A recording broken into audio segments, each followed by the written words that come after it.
প্রিয় শিক্ষার্থী বন্ধুরা, আমরা তোমাদের সেল কেমিস্ট্রি বা কোষ রসায়নের দ্বিতীয় ক্লাস নিয়ে উপস্থিত হলাম। আজকে যে টপিকটা নিয়ে আলোচনা করবো সেটা হচ্ছে তোমাদের প্রোটিন, লিপিড এবং এনজাইম নিয়ে।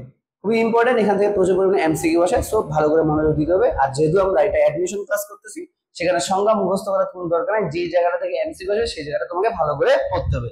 অনেক বেশি পড়া, তারপরে আমরা সহজ করার ট্রাই করতেছি, ঠিক আছে? প্রথম হচ্ছে যে প্রোটিন কি। তো দেখো, প্রোটিন শব্দটা একটা শব্দ, গ্রিক শব্দ প্রোটিওস থেকে উৎপত্তি। প্রোটিওস শব্দ থেকে প্রোটিনের উৎপত্তি, এবং প্রোটিওস শব্দের অর্থ হচ্ছে কি সবচেয়ে গুরুত্বপূর্ণ। মনে রাখতে হবে, আমাদের সবাই জানি আমরা আমাদের দেহের বিল্ডিং ব্লক, অর্থাৎ আমাদের দেহ তৈরির প্রধান কাঠামোর কাজ করে হচ্ছে কি প্রোটিন, ঠিক আছে? এই প্রোটিন যদি না থাকতো তাহলে পৃথিবীতে কোনো প্রাণীর দেহ গঠিত হইতো না, ঠিক আছে? আলটিমেটলি এই জন্য এটাকে সবচেয়ে গুরুত্বপূর্ণ প্রোটিন বলা, গুরুত্বপূর্ণ উপাদান বলা হয়েছে, ঠিক আছে? আর প্রোটিন শব্দটি সর্বপ্রথম ব্যবহার করেন কি জি মুল্ডার। আর প্রোটিন হলো অসংখ্য অ্যামাইনো অ্যাসিডের সমন্বয়ে বৃহদাকার যৌগিক অণু। আমরা গতদিনে অ্যামাইনো অ্যাসিড পড়ছি। এই অ্যামাইনো অ্যাসিড গুলা পরস্পরের সাথে যুক্ত হয়ে পেপটাইড বন্ধনের মাধ্যমে কি তৈরি করে? প্রোটিন তৈরি করে, ঠিক আছে? এখন আমরা যদি উদাহরণ দেখি, এই যে এখানে একটা ব্যাখ্যা দিছে, আমরা এটাকে লিখি। কালকে আমরা পড়ছিলাম আর সি এইচ, এখানে অ্যামিনোমূলক সি ডবল ও এইচ, এটা একটা অ্যামাইনো অ্যাসিডের সংকেত। এর সাথে আমরা আরেকটা অ্যামাইনো অ্যাসিড আনবো, বাট এটাকে একটু ভাঙ্গে লিখবো। NH2 টাকে এভাবে লিখলাম, তারপরে সি, একদিকে আর একদিকে দিলাম কি এইচ, আর একদিকে সি ডবল ও এইচ। বলছে যখন দুইটা অ্যামাইনো অ্যাসিড পরস্পরে আসে, একটা অ্যাসিডের, দেখো এটাকে যদি আমরা ভাঙ্গি, এটাকে ভাঙলে এরকম পাওয়া যাবে সি ও এইচ, আর এদিকে ডবল ও, আর এদিকে সি এইচ আর NH2, এদিকে দিলাম আর। ওকে, তাহলে একটার OH আর একটার H, এই দুইটা যুক্ত হয়ে কি করে? এক অণু পানি অপসারণ করে। এই এক অণু পানি অপসারণ করার পরে সি এবং এন এর মধ্যে একটা কি তৈরি হয়? বন্ধন তৈরি হয়। যে বন্ধনটাকে বলে আমরা পেপটাইড বন্ধন, ঠিক আছে? কি বলে এটাকে? পেপটাইড বন্ধন। এরকম অসংখ্য পেপটাইড, বলছে যে কমপক্ষে এখন পর্যন্ত সর্বনিম্ন আবিষ্কৃত যে অ্যামাইনো অ্যাসিডটা আছে সেটা হচ্ছে ইনসুলিন, যেখানে মাত্র 51টা পলিপেপটাইড, সরি, যেখানে 51টা মাত্র কি থাকে? আমাদের অ্যামাইনো অ্যাসিড থাকে, অর্থাৎ পেপটাইড বন্ধন থাকে কয়টা? 50টা। মনে রাখতে হবে এইভাবে যে সবথেকে ছোট প্রোটিনটার নাম হচ্ছে ইনসুলিন, যেখানে পেপটাইড বন্ধন থাকে 50টা এবং অ্যামাইনো অ্যাসিড থাকে কত? 51টি। আর সবচেয়ে বড় প্রোটিনে ধারণা করা হচ্ছে, সবচেয়ে বড় প্রোটিনে অ্যামাইনো অ্যাসিড থাকে প্রায় 40,000, ঠিক আছে? কয়টা? 40,000। ওকে, এখন এরপরে একটু ব্যাখ্যা দিছে তোমাদের বইয়ে। এই দেখো যে একটি অ্যামাইনো অ্যাসিড OH মূলক অপর অ্যামাইনো অ্যাসিডের হাইড্রোজেনের সাথে যুক্ত হয়ে পানি বের হয়ে CN বন্ধন তৈরি করে। এই বন্ধনটাকে বলছি আমরা কি? পেপটাইড বন্ধন। এখন দেখো বিস্তার, বিস্তার মানে কোথায় বলতেছি? যে প্রোটিন কোথায় পাওয়া যায়। তাহলে বলা যায় যে জীবদের সর্বত্র প্রোটিন বিরাজমান। দেখো, জীবদের সর্বত্র প্রোটিন, জীবের সব অঙ্গের গাঠনিক উপাদান হিসেবে মূলত কে কাজ করে? প্রোটিন। এবং জৈব রাসায়নিক ক্রিয়া নিয়ন্ত্রণ করে এনজাইম, অ্যান্টিবডি, হরমোন, এগুলোও কিন্তু কি দ্বারা তৈরি? প্রোটিন দ্বারা তৈরি। আর সব এনজাইম প্রোটিন, এটা আমরা পরে পড়বো না, এবং এটা খুব ইম্পর্টেন্ট একটা লাইন। জীবদেহের শুষ্ক ওজনের কত? 50% হচ্ছে কি রে? প্রোটিন। জীবদেহের শুষ্ক ওজনের কত পার্সেন্ট? 50% প্রোটিন। এখন গঠন কিভাবে হয়েছে আমরা দেখাই ফেলছি, যে প্রথমে একটা অ্যামাইনো অ্যাসিড আরেকটা অ্যামাইনো অ্যাসিডের সাথে আলফা অ্যামাইনো গ্রুপের সাথে যুক্ত হয়ে যে অ্যামাইড বন্ধন তৈরি করে তাকে পেপটাইড বন্ধন তৈরি করে। এখন আলফা অ্যামাইনো অ্যাসিড বলতে কি বোঝাচ্ছি? যদি আমরা দেখি R C NH2 H C double O H, তোমরা সবাই জানো কার্যকরীমূলক যেই কার্বনের সাথে যুক্ত হয়, কার্যকরীমূলক, এখানে কার্যকরীমূলক হচ্ছে এই যে কার্বক্সিলিক অ্যাসিড। এই কার্যকরীমূলক যেই কার্বনের সাথে যুক্ত থাকে তাকে বলা হয় আলফা কার্বন। তাকে কি বলি? Alpha carbon.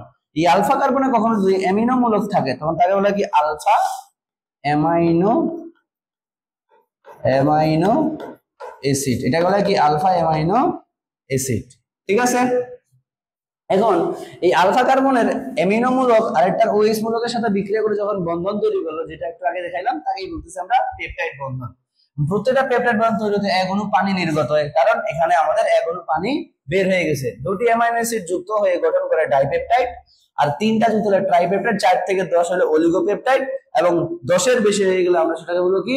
পলিপেপটাইড। এবং প্রায় 50টি অণুর পেপটাইড বন্ধন দ্বারা আবদ্ধ হয়ে পলিপেপটাইড সৃষ্টি করে। তাহলে মাথায় রাখতে হবে পলিপেপটাইড কয়টা আমরা যে দেখাইলাম এরকম 50টা ন্যূনতম যুক্ত হইতে হবে।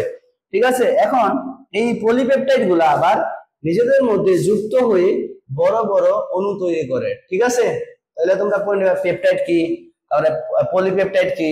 প্রোটিন, প্রোটিন হচ্ছে এক বা একাধিক পলিপেপটাইড ফোল্ডেড নির্দিষ্ট 3 ডাইমেনশন, অর্থাৎ একটা বড় একটা পলিপেপটাইড আছে, এটার সাথে আরেকটা পলিপেপটাইড যুক্ত হয়ে এটার সাথে আরেকটা পলিপেপটাইড যুক্ত হয়ে আমাদের মূলত কি তৈরি করতেছে, প্রোটিন তৈরি করতেছে। তবে মাথায় রাখতে হবে এখানে কিছু প্রোটিনের নাম দেওয়া আছে যারা এক পলিপেপটাইড চেইন দ্বারা গঠিত থাকে, যেমন লাইসোজাইম একটা মাত্র পলিপেপটাইড চেইন দ্বারা গঠিত।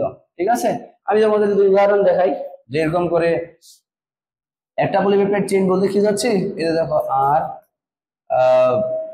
কি হইল CnH2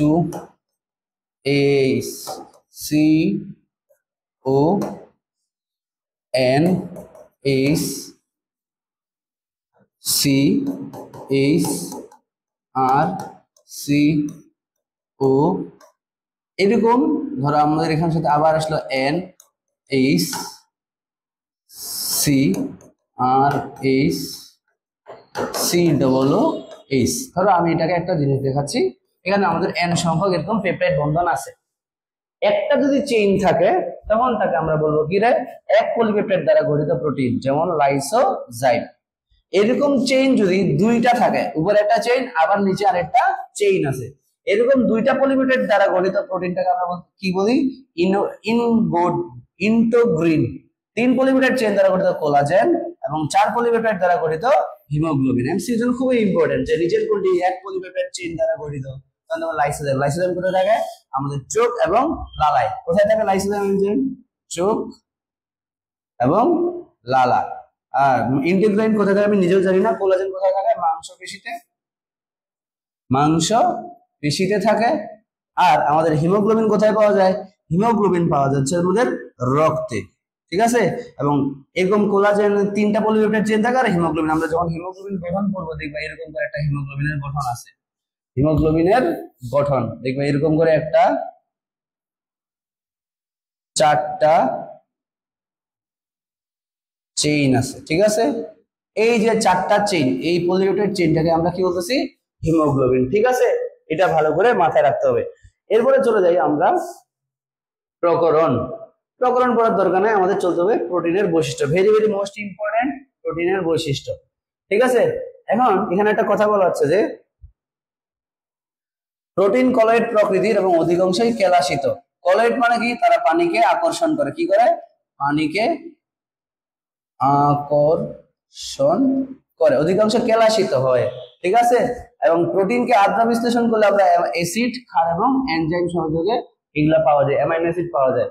আর বহুবিধ ভৌত এবং রাসায়নিক প্রক্রিয়ায় প্রোটিনের প্রকৃতি পরিবর্তন ঘটানো যায়। প্রোটিন পানিতে, লঘু অ্যাসিডে, ক্ষার এবং লঘু দ্রবণে দ্রবণীয়, কিন্তু অ্যালকোহলে অদ্রবণীয়। এটি কার্বন, হাইড্রোজেন, অক্সিজেন, নাইট্রোজেন দিয়ে গঠিত। এছাড়া এতে সালফার এগুলো আছে। অ্যাসিড প্রয়োগ করলে প্রোটিন তঞ্চিত অর্থাৎ জমাট বাঁধা যায়। ঠিক আছে, এর আণবিক গঠন পরিবর্তিত হয়। প্রোটিন সাধারণত তড়িৎধর্মী এবং বাফার দ্রবণ হিসেবে কাজ করে, এবং প্রোটিনের মধ্যে আমাদের একই সাথে একটা ক্ষারীয় গ্রুপ এবং একটা অম্লীয় গ্রুপ থাকে বলে এটা একই সাথে ক্ষারীয় এবং অম্লীয় উভয় গুণ প্রকাশ করে। আর এই জন্য এদেরকে এম্ফোটেরিক প্রোটিন বলা হয়। এম্ফো মানে কি, উভয়, অর্থাৎ যেখানে ক্ষার ধর্ম আছে আবার অ্যাসিড ধর্ম আছে, এই ধরনের গিয়াটাকে বলতে হবে এম্ফোটেরিক প্রোটিন বলা আছে। আবার এই ধরনের আয়নগুলোকে মিশ্রিত করলে যে দ্রবণটা পাবো তাকে আমরা বলি জুইটার আয়ন। এবং আরেকটা জিনিস লেখা নাই, এটা মাস্ট লিখতে হবে, প্রাণী দেহে যত প্রোটিন আছে, প্রাণী দেহে যত প্রোটিন আছে, প্রাণীদের যত প্রোটিন আছে সবগুলোই আলফা অ্যামাইনো অ্যাসিড দ্বারা গঠিত। কি, অ্যামাইনো অ্যাসিড দ্বারা গঠিত। ঠিক আছে, এগুলো একটু রিডিং দিয়ে দিবা। ওকে, তেমন কিছু বোঝার নাই। এবার চলে যাচ্ছে আমরা শ্রেণী বিভাগ, প্রোটিনের শ্রেণী বিভাগ। খুবই ইম্পর্টেন্ট, এখান থেকে প্রচুর পরিমাণ প্রশ্ন আসে, প্রচুর পরিমাণ প্রশ্ন আসে, ভালো করে পড়ার চেষ্টা করবা। প্রোটিনকে আমরা লেখা আছে প্রোটিনের এসকারিয়া কোলাই এর একটি কোষে প্রায় 3000 ধরনের প্রোটিন পাওয়া গেছে। এমসিকিউ জন্য মনে রাখবা, এসকারিয়া কোলাই বা ইকোলাই ব্যাকটেরিয়ার ভিতরে একটা ব্যাকটেরিয়ার ভিতরে 3000 প্রোটিন পাওয়া গেছে। তো মানুষের দেহে প্রায় 1 লক্ষ ধরনের প্রোটিন আছে। ঠিক আছে, মানুষের দেহে কতগুলা 1,00,000 প্রোটিন আছে, ঠিক আছে। এবং জৈবিক কার্যাবলীর ভিত্তিতে আমরা প্রোটিনকে দুই ভাগে ভাগ করি, একটা গাঠনিক প্রোটিন আর একটা কার্যকরী প্রোটিন। গাঠনিক মানে কি, যারা আমাদের দেহ গঠনে অংশগ্রহণ করে, আর কার্যকরী প্রোটিন বলতে যেগুলো আমাদের দেহের বিভিন্ন কার্যকে নিয়ন্ত্রণ করে। গাঠনিক প্রোটিন মানে দেহ গঠনে অংশগ্রহণ করে, দেখো লেখা আছে এখানে প্রোটিন ত্বক, চুল, নখ, খুর, অন্তঃকঙ্কাল, অস্থি, তরুণাস্থি, যৌজিক টিস্যু ইত্যাদিতে পাওয়া যায়। উদাহরণ হিসেবে দেখো, এটা খুবই আলাদা আলাদা করে বলবা। কেরাটিন কোথায় থাকে, মনে রাখতে হবে, কেরাটিন থাকে ত্বক, শিং, নখ, খুর, পালক, ঠিক আছে। আবার কোলাজেন নামক প্রোটিনটা কোথায় পাওয়া যায়, অস্থি, টেন্ডন এবং যোজক টিস্যু। আর ফাইব্রাইন কোথায় পাওয়া যায়, সিল্ক এবং মাকড়সার জাল। এটা কিন্তু খুবই ইম্পর্টেন্ট, আমরা যখন প্রাণীর আচরণ পড়বো সেখানেও পাবা মাকড়সার জালে কোন প্রোটিন থাকে, তখন বলতে হবে ফাইব্রাইন। আর স্ক্লেরো প্রোটিন পাওয়া যায় কঙ্কালের, পতঙ্গের বহিঃকঙ্কাল। যেমন ধরো তোমরা দেখছো না ঘাস ফড়িং, তারা হচ্ছে একটা নির্দিষ্ট সময় পর খোলস পরিবর্তন করে, এই খোলসটা কিন্তু স্ক্লেরোটিন দ্বারা গঠিত। এছাড়া কন্ড্রিন পাওয়া যায় কোথায়, তরুণাস্থিতে, আর সেইন পাওয়া যায় অস্থিতে। এরা বিভিন্ন ধরনের অংশ গঠনে অংশগ্রহণ করে বলে এদের কি গাঠনিক প্রোটিন। আর কার্যকরী প্রোটিন কাকে বলতেছি, কার্যকর বিভিন্ন কাজকে নিয়ন্ত্রণ করে বা রেগুলেটর প্রোটিনও বলা হয় এই জন্য, যেমন এনজাইম, হরমোন, ভিটামিন এবং শ্বাসরঞ্জক, এগুলো আমাদের বিভিন্ন ক্রিয়া বিক্রিয়াকে নিয়ন্ত্রণ করে না, এই জন্য এটাকে বলা হচ্ছে এই কার্যকরী প্রোটিন। এবার দেখো আকৃতি অনুসারে আবার কয়েক ভাগে ভাগ করা হয়েছে। আকৃতি অনুসারে আমাদের দুই ভাগে ভাগ করা হয়েছে, একটা আছে গ্লোবিউলার আর একটা আছে কি তন্তুময়, ফাইব্রাস, ঠিক আছে। দেখো এখানে বলা আছে যে আকৃতি অনুযায়ী আবার কয় প্রকার, দুই প্রকার। একটা আছে তন্তুময়। তন্তুময় মানে কি, এটা সুতার মতো, এটা দেখতে কিসের মতো, সুতার মতো, এই জন্য এটা তন্তুময়। আর গ্লোবিউলার বলতে এটা আছে দেখতে গোল, গোলাকার বলে এটাকে গ্লোবিউলার বলা আছে। তন্তুময় প্রোটিনের উদাহরণ আমরা দেখি কোলাজেন এবং ফাইব্রাইন আর কি কেরাটিন, ঠিক আছে। আর গ্লোবিউলার প্রোটিনের জন্য আমরা যদি গোল দেখি তাহলে কি মায়োগ্লোবিন, ইনসুলিন এবং কি হিমোগ্লোবিন, ঠিক আছে। তাহলে এখান থেকে কি পড়বা তোমরা, কিচ্ছু করার দরকার নেই, জাস্ট খালি পড়বা হচ্ছে কি এমসিকিউ এর জন্য উদাহরণ। এবারে দেখি আমরা গঠন অনুসারে চার প্রকার, প্রাইমারি, সেকেন্ডারি, টারশিয়ারি এবং কি কোয়ার্টাইল। প্রাইমারি বলতে এরা জাস্ট সরল প্রকৃতির, ঠিক আছে। যখন এরা একদম কুণ্ডলিত হওয়া শুরু করে তখন সেকেন্ডারি, আরো বেশি কুণ্ডলিত হলে টারশিয়ারি, এবং সবথেকে বেশি কুণ্ডলিত হলে কোয়ার্টার্নারি। এগুলো তো ওরা ইম্পর্টেন্ট না, ঠিক আছে। এবার যাই, সরি, এবার আমরা এগুলা দেখো দেওয়া আছে হিমোগ্লোবিনের প্রোটিনের সাথে দরকার নাই। ভৌত রাসায়নিক এবং দ্রবণীয়তার উপরে ভিত্তি করে আমরা প্রোটিনকে তিন ভাগে ভাগ করি, একটা সরল প্রোটিন, যুগ্ম প্রোটিন আর একটা উদ্বুদ্ধ প্রোটিন। সরল প্রোটিন কাকে বলা হয়, তাহলে মনে রাখবা যে সকল প্রোটিনকে ভাঙলে প্রোটিন ছাড়া অন্য কোনো উপাদান পাওয়া যাবে না তাদেরকে বলা হয় সরল। আর যুগ্ম মানে কি, জোড়া প্রোটিনের সাথে অপ্রোটিন জাতীয় কিছু অংশ আছে তাদেরকে বলা কি যুগ্ম। আর উদ্বুদ্ধ মানে কি, নতুন করে তৈরি হয়েছে, সরল প্রোটিন থেকে নতুন করে যে প্রোটিন গুলো তৈরি হয় তাকে বলা হয় কি উদ্বুদ্ধ প্রোটিন। তাহলে আমরা আসি সরল প্রোটিন।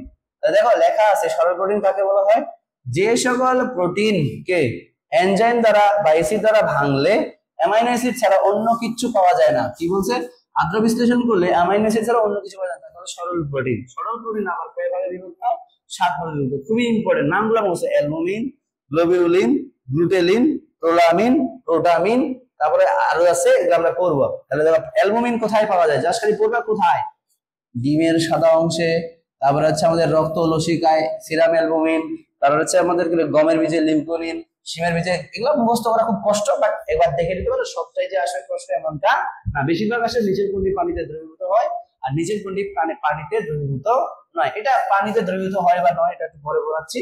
দেখো গ্লোবিউলিন, প্রোটিন পানিতে প্রায় অদ্রবণীয়, তবে লঘু দ্রবণে দ্রবীভূত হয়। দেখো গ্লোবিউলিন পানিতে দ্রবণীয় না, কোথায় পাওয়া যায়, ওই যে দেখো ডিমের কুসুম, রক্তরস, তারপরে হচ্ছে আমাদের কি রে চোখের লেন্স পড়ে নিবা। গ্লুটেলিন, এরা পানি এবং লবণে অদ্রবণীয়, দেখো এটাও অদ্রবণীয়, তবে লঘু অ্যাসিডে দ্রবণীয়। শেষ, যেমন ধরো গ্লুটেলিন কইবা গমের গ্লুটেলিন আর চালের আর্জিনিন। প্রোলামিন, এরা পানি এবং অ্যাবসলিউট ইথারে অদ্রবণীয়, এটাও অদ্রবণীয়, কিন্তু ইথানলের দ্রবণীয়। হ্যান্ডুন গ্যান্ডুন কোথায় পাওয়া যায়, গম ও রাইয়ের গ্লাইডিন, বার্লিন, হার্ডিন, হ্যান্ডুন গ্যান্ডুন পড়ে নিবা। হিস্টোন, এটি পানিতে দ্রবণীয়, এটি পানিতে দ্রবণীয়। মনে রাখবা আমরা পানিতে দ্রবণীয় প্রোটিন গুলোর নাম যদি মনে রাখতে চাই, এটা একটা শর্টকাট কথা আছে, HAP। এইচটা হচ্ছে কি হিস্টোন, এতে হচ্ছে আমাদের কি রে অ্যালবুমিন, আর পিতে হচ্ছে এই যে দেখো প্রোটামিন। এই যে দেখো প্রোটামিন, এটা সবচেয়ে ক্ষুদ্র প্রোটিন। প্রোটামিন হচ্ছে কি সবচেয়ে ক্ষুদ্র প্রোটিন, এবং প্রোটামিন গুলো পানি এবং লঘু অ্যাসিড এবং অ্যামোনিয়ায় দ্রবণীয়। তাহলে এমসিকিউ তে যদি প্রশ্ন আসে, বেশিরভাগ ক্ষেত্রে এই একটা প্রশ্ন আসে, নিচের কোনটি পানিতে দ্রবণীয় প্রোটিন, অথবা নিচের কোনটি পানিতে দ্রবণীয় না। তাহলে দেখো আমরা কি বললাম, হাফ, ঠিক আছে, হিস্টোন, অ্যালবুমিন আর কি পিতে হচ্ছে কি প্রোটামিন, যারা হচ্ছে কি পানিতে দ্রবীভূত হয়। আর স্ক্লেরোপ্রোটিন, এরা মৃদু লবণে দ্রবণীয় নয়। হ্যান্ডন জ্ঞান পড়ে নেবে, এটা কোথায় পাওয়া যায়? আগেই পড়ছি, চুল, নখ, ত্বক এবং সংযোগ টিস্যুতে এই প্রোটিন বেশি থাকে। শিং, নখ, খুর, চুলের কেরাটিন আর চামড়ায় কোলাজেন ও হাড়ের টেন্ডন নামে পরিচিত। ঠিক আছে, তাহলে আমরা একটা শব্দ দিয়ে সবকিছু বেশি পড়ার ট্রাই করবো, কি নাম, তার সাথে কোনটার উদাহরণ কোথায় পাওয়া যায়, আর কোনটা দ্রবণীয় পানিতে আর কোনটা অদ্রবণীয়, তাহলে এক লাইনে শেষ, HAP, হাফ। ঠিক আছে, এবার আসলে যুগ্ম প্রোটিন। যুগ্ম মানে আমরা আগেই বলছি, যে সকল প্রোটিনকে আদ্র বিশ্লেষিত করলে আমরা কি পাবো? প্রোটিনের সাথে অন্য অ্যামাইনো অ্যাসিডের সাথে অন্য কোনো প্রোস্টেটিক গ্রুপ পাবো, তাকেই বলা হচ্ছে কি যুগ্ম প্রোটিন। এগুলা যুগ্ম প্রোটিনের জাস্ট নাম আর উদাহরণটা পড়বা, ঠিক আছে। আর কোথায় পাওয়া যায় দেখো, নিউক্লিয় প্রোটিন মানে মনে রাখতে হবে, শব্দটাতে উত্তর বলে দেওয়া আছে। নিউক্লিয় প্রোটিন মানে কি? প্রোটিনের সাথে নিউক্লিক অ্যাসিড যুক্ত আছে। কি আছে? প্রোটিনের সাথে নিউক্লিক অ্যাসিড যুক্ত আছে। কোথায় পাওয়া যায়? ক্রোমোজোমে। গ্লাইকোপ্রোটিন বা মিউকোপ্রোটিন, দেখো গ্লাইকো শব্দটা যখনই আসবে, গ্লাইকো মানে গ্লুকোজ, প্রোটিনের সাথে গ্লুকোজ যুক্ত থাকবে সেই প্রোটিনটাকে বলে কি গ্লাইকোপ্রোটিন। গ্লাইকোপ্রোটিন কোথায় পাওয়া যায়? সেল মেমব্রেন, এবং সেল মেমব্রেনে আমাদের গ্লাইকোপ্রোটিন এবং মিউকোপ্রোটিন পাওয়া যায়। লিপোপ্রোটিন, দেখো তার নামের সাথে মিলে আছে, প্রোটিনের সাথে লিপো, লিপো মানে কি লিপিড, লিপিড এবং সরল প্রোটিনের সমন্বয়ে এরা গঠিত। এবং লিপোপ্রোটিন কোথায় পাওয়া যায়?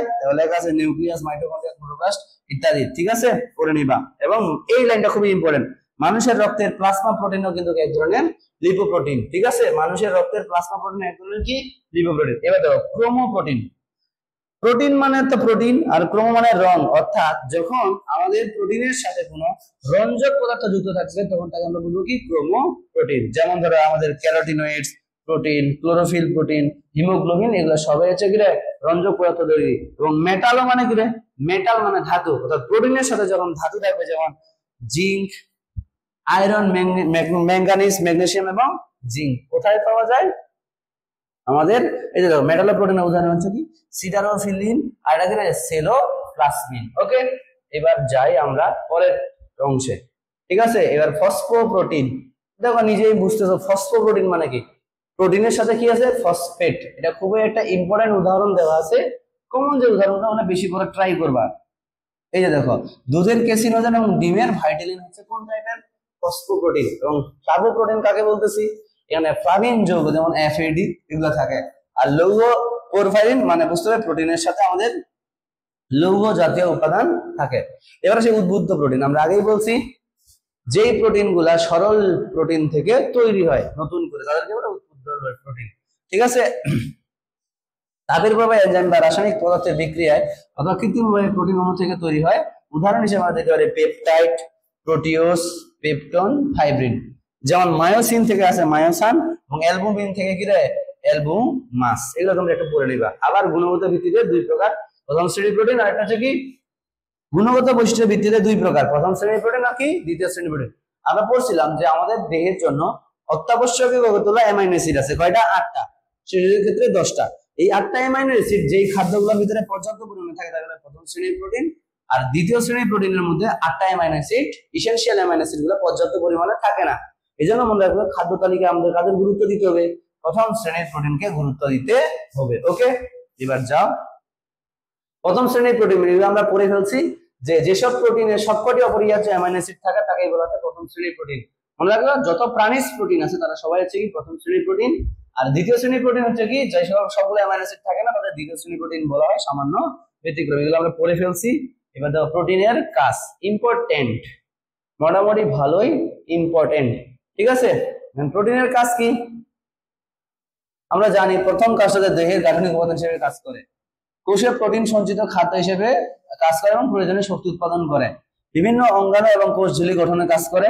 তারপরে দেখো এনজাইম হিসেবে জীবের বিভিন্ন, আমরা জানি আগেই পড়ছি যত প্রকারের এনজাইম এবং হরমোন আছে তারা সবাই মূলত কি দ্বারা তৈরি? আমাদের প্রোটিন দ্বারা তৈরি। অ্যান্টিবডি এটাও প্রোটিন দ্বারা তৈরি। তারপরে যেমন ইমিউনোগ্লোবুলিনের কথা বলছি আমরা। ঠিক আছে, জীবদের প্রয়োজনীয় হরমোন উৎপাদন হয় যেমন ইনসুলিন। হিস্টোন প্রোটিন নিউক্লিয়াস এবং নিউক্লিক অ্যাসিডে কার্যকর। কিছু প্রোটিন বিষাক্ত হয়, অনেকে এটা খেলে মারা যায়, যেমন সাপের বিষের প্রোটিন, এমসিকিউর জন্য মনে রাখতে পারো। আর যে সকল উদ্ভিদে বিষাক্ত প্রোটিন থাকে তারা অনেকেই পশুপাখির আক্রমণ থেকে রক্ষা পায়। হিমোগ্লোবিন কি করে রে?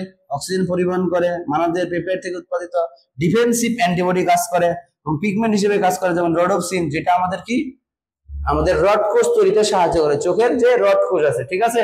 ইন্টারফেরন এক ধরনের প্রোটিন যা আমাদের কি রে ভাইরাস কোষকে ধ্বংস করে। আর এই লাইনটা মনে রাখবা, 1 গ্রাম প্রোটিন থেকে কত, আমরা সবাই জানি 1 গ্রাম কার্বোহাইড্রেট, 1 গ্রাম কার্বোহাইড্রেট থেকে পাই 4 কিলো ক্যালোরি। 1 গ্রাম প্রোটিন থেকে 4.1 কিলো ক্যালোরি। আর 1 গ্রাম আমাদের লিপিড থেকে 9 কিলো ক্যালোরি কি পায় রে? শক্তি। অর্থাৎ একজন মানুষ যদি 1 গ্রাম কার্বোহাইড্রেট খায় তো সে 4 কিলো ক্যালোরি শক্তি পাবে। 1 গ্রাম প্রোটিন খেলে সেখান থেকে 4 কিলো ক্যালোরি শক্তি পাবে, কিন্তু 1 গ্রাম যদি লিপিড খায় সেখান থেকে কত হবে? 9 কিলো ক্যালোরি শক্তি পাবে, ঠিক আছে। তাহলে এই হচ্ছে প্রোটিনের কাহিনী। প্রোটিন এবং জীবদেহের প্রোটিনের ভূমিকা, এগুলো তোমরা একবার রিডিং দিবা। এনজাইমের ভূমিকা, ক্ষয়পূরণ এবং ইয়াতে ভূমিকা পালন করে, গাঠনিক বস্তু হিসেবে কাজ করে, পরিবহনে কাজ করে, জীবদের গ্রহণের কাজ করে, ঠিক আছে। এগুলো তোমরা সবাই পড়ে ফেলবা, ঠিক আছে। এইটা ইম্পর্টেন্ট যে ব্যথানাশক হিসেবে আমাদের মস্তিষ্কে এন্ডোরফিন উৎপন্ন হয় এবং ঘুম সৃষ্টিতে বর্তমানে এস ফ্যাক্টর, যেটাও একটা প্রোটিন বলে অভিহিত। খাদ্য তালিকায় প্রোটিন আমরা আগেই বলছি সবসময় কোনটাকে ইসেনশিয়াল অ্যামাইনো অ্যাসিড যেটা বেশি থাকে, অর্থাৎ প্রথম শ্রেণীর খাদ্যটাকে বেশি ভাবে গ্রহণ করবে। আর এই ছকমক মুখস্থ করার দরকার নাই, বাট এটা পড়তে পারো যে একজন ব্যক্তির দৈনিক কতটুকু প্রোটিন খাওয়া দরকার, ঠিক আছে। তাহলে দেখো 5 বছরের শিশু 10 গ্রাম, এত বছরের শিশু 19 থেকে এত, 13 থেকে 19 হলে 52 গ্রাম, 13 থেকে 19 বছরের পর্যন্ত কিশোরী হইলে কত 46 গ্রাম, পরিণত পুরুষের 56, পরিণত মহিলা আছে কত 46, এবং গর্ভবতী মায়েদের ক্ষেত্রে কত 71 গ্রাম। তবে আমরা মেডিকেলে যখন পড়ি তখন বলা হয় এটা যে কোনো একজন ব্যক্তি কতটুকু দৈনিক প্রোটিন খাবে সেটা হচ্ছে কি তার দেহের ওজনের সমান। অর্থাৎ আমার ওজন 60 কেজি, এখন আমাকে 60 কেজি মাংস খাইতে হবে এমনটা না, আমিষ খাইতে হবে 60 গ্রাম। কথাটা বুঝতে পারছি? 60 গ্রাম। এবার আমরা চলে যাবো লিপিড। লিপিড হচ্ছে কি, দেখো লিপিড সম্পর্কে বলতে গেলে অনেক কথাই বলার লাগবে, বাট আমরা এত কিছু পড়বো না। লিপিড হচ্ছে আমাদের কি, এক লাইনে শেষ করে যদি দেই, সেটা হচ্ছে দেখো লেখা আছে, এটা হচ্ছে কি অ্যালকোহল এবং ফ্যাটি অ্যাসিডের এস্টারকে বলা হচ্ছে কি লিপিড। আমরা সবাই জানি গ্লিসারলের সংকেত কি, CH2OH, CH2OH, এটা হচ্ছে গ্লিসারিন বা গ্লিসারল। এর সাথে যদি আমরা 3 অণু কার্বক্সিলিক CH3C ডবল, আচ্ছা এখানে RC-OH, RC-OH, এই তিনটা আমরা ফ্যাটি অ্যাসিড কে যোগ করি, তাহলে দেখবা এখানকার H এবং এখানকার OH, ঠিক আছে, এই দুইটা মিলে তৈরি করবে কি পানি। তাহলে এই কয় অণু পানি হবে? 3 অণু পানি উৎপন্ন হবে, ঠিক আছে। এবং এই জায়গায় গিয়ে একটা যৌগ তৈরি হবে, সেটা হচ্ছে কি CH2COOR, ঠিক আছে। এই যে জিনিসটা বলছে, এই যে আমাদের এস্টার, দেখো আমরা কি বললাম, এটা হচ্ছে গ্লিসারিন বা অ্যালকোহল, ট্রাই অ্যালকোহল বলতে পারো, ঠিক আছে। আর এখানে থেকে তিনটা ফ্যাটি অ্যাসিড, ঠিক আছে। এখন এই ফ্যাটি অ্যাসিডের সাথে অ্যালকোহলের OH আর অ্যাসিডের H মিলে তৈরি করলো পানি, এবং তারা তৈরি করলো এস্টার। আর এই এস্টারটাকেই বলতেছে আমরা কি লিপিড। এজন্য বলছে কি অ্যালকোহল এবং ফ্যাটি অ্যাসিডের এস্টারকে বলা হচ্ছে কি লিপিড। আর লিপিড প্রধানত চর্বি এবং তেল রূপে বিদ্যমান, আর সাধারণ তাপমাত্রায় কতিপয় লিপিড শক্ত থাকে এবং কি কতিপয় লিপিড তরল অবস্থায় থাকে। যারা শক্ত থাকে তাদেরকে আমরা বলি চর্বি, আর যারা তরল অবস্থায় থাকে তাদেরকে বলি আমরা কি রে তেল। কথাটা বুঝতে পারছি? এখন বলে চর্বি, লিপিডের উৎস কোনটা, এইটা একটা খুব ইম্পর্টেন্ট লাইন। লিপিডের নির্দিষ্ট কোনো গলনাঙ্ক এবং স্ফুটনাঙ্ক নাই, এবং প্রাণীজ ঘি, চর্বি, মাখন, দুধের লিপিড প্রাণীজ উৎস, উদ্ভিদের সরিষার তেল, তিল তেল, বাদাম তেল, নারকেল তেল, সূর্যমুখী তেল, বাদাম তেল, সব তেলের মধ্যে কি থাকে লিপিড থাকে। ওকে, এখন দেখো এগুলা পড়ে নিতে পারো লিপিডের উৎস কোনটা, ঠিক আছে। এবার লিপিডের বৈশিষ্ট্যতে চলে যাই। লিপিডের বৈশিষ্ট্য যদি বলতে যাই, লিপিড হচ্ছে বর্ণহীন, গন্ধহীন এবং স্বাদহীন। এটা আমরা তুমি টেস্ট করে দেখতে পারো, এগুলো বর্ণহীন, গন্ধহীন এবং কি স্বাদহীন। লিপিড পানিতে প্রায় অদ্রবণীয়, তুমি দেখবা পানির সাথে যদি আমরা তেল মিক্স করেছি, কখনো পানি আর তেল মিক্স হয় না। একটা কথাই আছে, ডায়লগ বলি আমরা, তেলে পানিতে কখনো মিশল হয় না, ঠিক আছে। ইথার অ্যালকোহল ইত্যাদি হচ্ছে কি দ্রবণীয়, এরা ফ্যাটি অ্যাসিডের এস্টার হিসেবে গঠন করে। আমরা একটু আগে দেখলাম যেটা ফ্যাটি অ্যাসিড এবং অ্যালকোহল মিলে তৈরি করে কি এস্টার। ঠিক আছে, লিপিড পানির চেয়ে হালকা, তাই পানিতে যদি আমরা তেল মিশাই বা তেলে পানি মিশাই, পানি নিচে চলে যাবে আর তেলের স্তরটা কি উপরের দিকে উঠে আসবে। হাইড্রোলাইসিস সেটা ফ্যাটি অ্যাসিড এবং গ্লিসারল। তাহলে আমরা ফ্যাটি অ্যাসিড এবং গ্লিসারলকে যোগ করে যদি আমরা কি পাই, লিপিড পাই, তাহলে লিপিডকে ভাঙলে আমরা কি পাবো, গ্লিসারল এবং ফ্যাটি অ্যাসিড। এবং লিপিডের আণবিক ওজন বৃদ্ধির সাথে সাথে গলনাঙ্ক বৃদ্ধি পেয়ে থাকে। আর লিপিডের কোনো নির্দিষ্ট গলনাঙ্ক এবং স্ফুটনাঙ্ক নেই, খুবই ইম্পর্টেন্ট। সাধারণ তাপমাত্রায় কিছু লিপিড তরল অবস্থায় থাকে, এটাকে তেল বলি, আর কিছু লিপিড কঠিন অবস্থায় থাকলে সেটাকে আমরা বলবো কি রে, চর্বি। ওকে, এবং লিপিডের গঠন, ঠিক আছে, লিপিডের গঠন আমরা পড়ে ফেলছি যে এখানে মূলত আমাদের গ্লিসারল এবং ফ্যাটি অ্যাসিডের সমন্বয়ে গঠিত হয়। ঠিক আছে, এখানে তারপরে নাইট্রোজেন টাইট্রোজেন থাকতে পারে, পড়লে পড়বো, না বলে নাই। লিপিডের কাজ ভেরি ভেরি মোস্ট ইম্পর্টেন্ট। চর্বি এবং তেল জাতীয় লিপিড উদ্ভিদের সঞ্চিত খাদ্য হিসেবে ব্যবহার হয় এবং অঙ্কুরোদ্গমে সাহায্য করে। ফসফোলিপিড বিভিন্ন মেমব্রেন গঠনে সাহায্য করে। তোমরা সবাই জানো যে আমাদের কোষ ঝিল্লি প্রধানত কি দিয়ে তৈরি, প্রোটিন এবং লিপিড। আর লিপিডের মধ্যে যে প্রকারের লিপিডটা থাকে সেটা হচ্ছে কি ফসফোলিপিড। ওকে, জানো বলতে ফসফোলিপিড মেমব্রেন গঠনে উপাদান হিসেবে কাজ করে। মোম জাতীয় লিপিড পাতার বহিরাবরণ অর্থাৎ কিউটিকল সৃষ্টি করে এবং অতিরিক্ত প্রশোধন রোধ করে, খুবই ইম্পর্টেন্ট। এবং কতিপয় এনজাইমের কাঠামো প্রোস্টেটিক কাঠামো হিসেবে কাজ করে। প্রোস্টেটিক গ্রুপ কি সেটা আমরা পড়বো। সালোক সংশ্লেষণে গ্লাইকোলিপিড বিশেষ ভূমিকা পালন করে এবং প্রোটিনের সাথে যুক্ত লিপোপ্রোটিন গঠন করে। আর লিপোপ্রোটিন শক্তি উৎপাদন প্রক্রিয়ার সাথে জড়িত। এবার যাই আমরা লিপিডের প্রকারভেদ। লিপিডের শ্রেণীবিন্যাস। লিপিডের 3 প্রকার, সরল, যৌগিক আর কি উদ্ভূত। সরল মানে কি, যারা শুধুমাত্র কি রে লিপিড, যাদেরকে আদ্র বিশ্লেষণ করলে শুধুমাত্র আমরা কি ফ্যাটি অ্যাসিড এবং গ্লিসারল পাবো, তাদের বলা হয় কি সরল লিপিড। লিপিডের সাথে যখন অন্য কোনো যৌগ যুক্ত থাকে তখন তাকে কি যৌগিক লিপিড। আর এই যে সরল এবং যৌগিক লিপিডকে আদ্র বিশ্লেষণ করার পরে নতুন যে লিপিড গুলো উৎপন্ন হবে তাদেরকেই বলা হচ্ছে কি রে উদ্বুদ্ধ লিপিড। তাহলে সরল লিপিড আবার 2 প্রকার, স্নেহদ্রব্য এবং মোম। স্নেহদ্রব্য আবার 2 প্রকার, চর্বি এবং তেল। যৌগিক লিপিডে ফসফোলিপিড, গ্লাইকোলিপিড, সালফোলিপিড এবং লিপোপ্রোটিন সবগুলাই পড়বো। উদ্বুদ্ধ লিপিড হচ্ছে 3টা, স্টেরয়েডস, টারপিনস এবং হচ্ছে কি রাবার। তাহলে দেখো আমরা প্রথমে আসি রাসায়নিক গঠন প্রকৃতি সরল লিপিড। সরল লিপিডে চলে যাই, ঠিক আছে। সরল লিপিড, সরল লিপিড চর্বি, তেল, মোম। যৌগিক লিপিড পড়ে ফেলছে এগুলা। নিচে কয়েক প্রকারের লিপিডের সংক্ষিপ্ত পরিচয় দেওয়া হলো। প্রথমে আসি সরল লিপিড, ঠিক আছে। এই যে সরল লিপিড বললাম, কাকে সরল লিপিড বলতেছি, যেসব লিপিডের বিশ্লেষণে স্নেহ পদার্থ ছাড়া আর কোনো পদার্থ পাওয়া যায় না তাকে বলা হচ্ছে সরল লিপিড। সরল লিপিড 2 প্রকার, স্নেহ চর্বি আর এটাকে তেল এবং মোম। স্নেহদ্রব্য আর হচ্ছে কি মোম। স্নেহদ্রব্য আবার কয় প্রকার আছে, 2 প্রকার, একটা হচ্ছে চর্বি আর এটা হচ্ছে কি রে তেল। মনে রাখবা সেম আগে যেসব ট্রাইগ্লিসারাইড সম্পৃক্ত ফ্যাটি অ্যাসিড দিয়ে তৈরি এবং সাধারণ তাপমাত্রায় কঠিন বা অর্ধ কঠিন অবস্থায় বিরাজ করে তাদের চর্বি। আর যারা একদম হচ্ছে কি তরল অবস্থায় থাকবে তাদেরকে বলবো কি তেল। ঠিক আছে, শেষ, আর কিছু করার লাগতো না।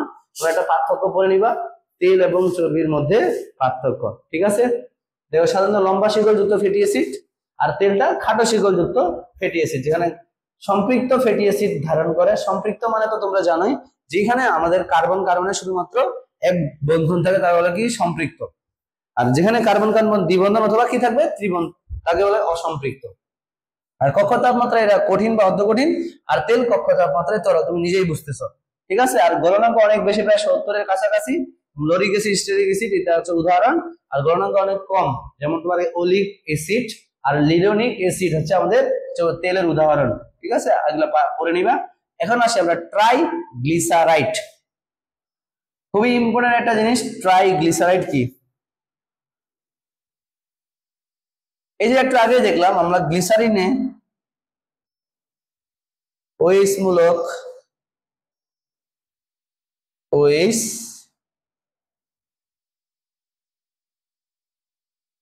ট্রাইগ্লিসারাইড, হ্যাঁ গ্লিসারল, এক অণু গ্লিসারলের সাথে 3টি যেমন ফ্যাটি অ্যাসিড যুক্ত থাকে।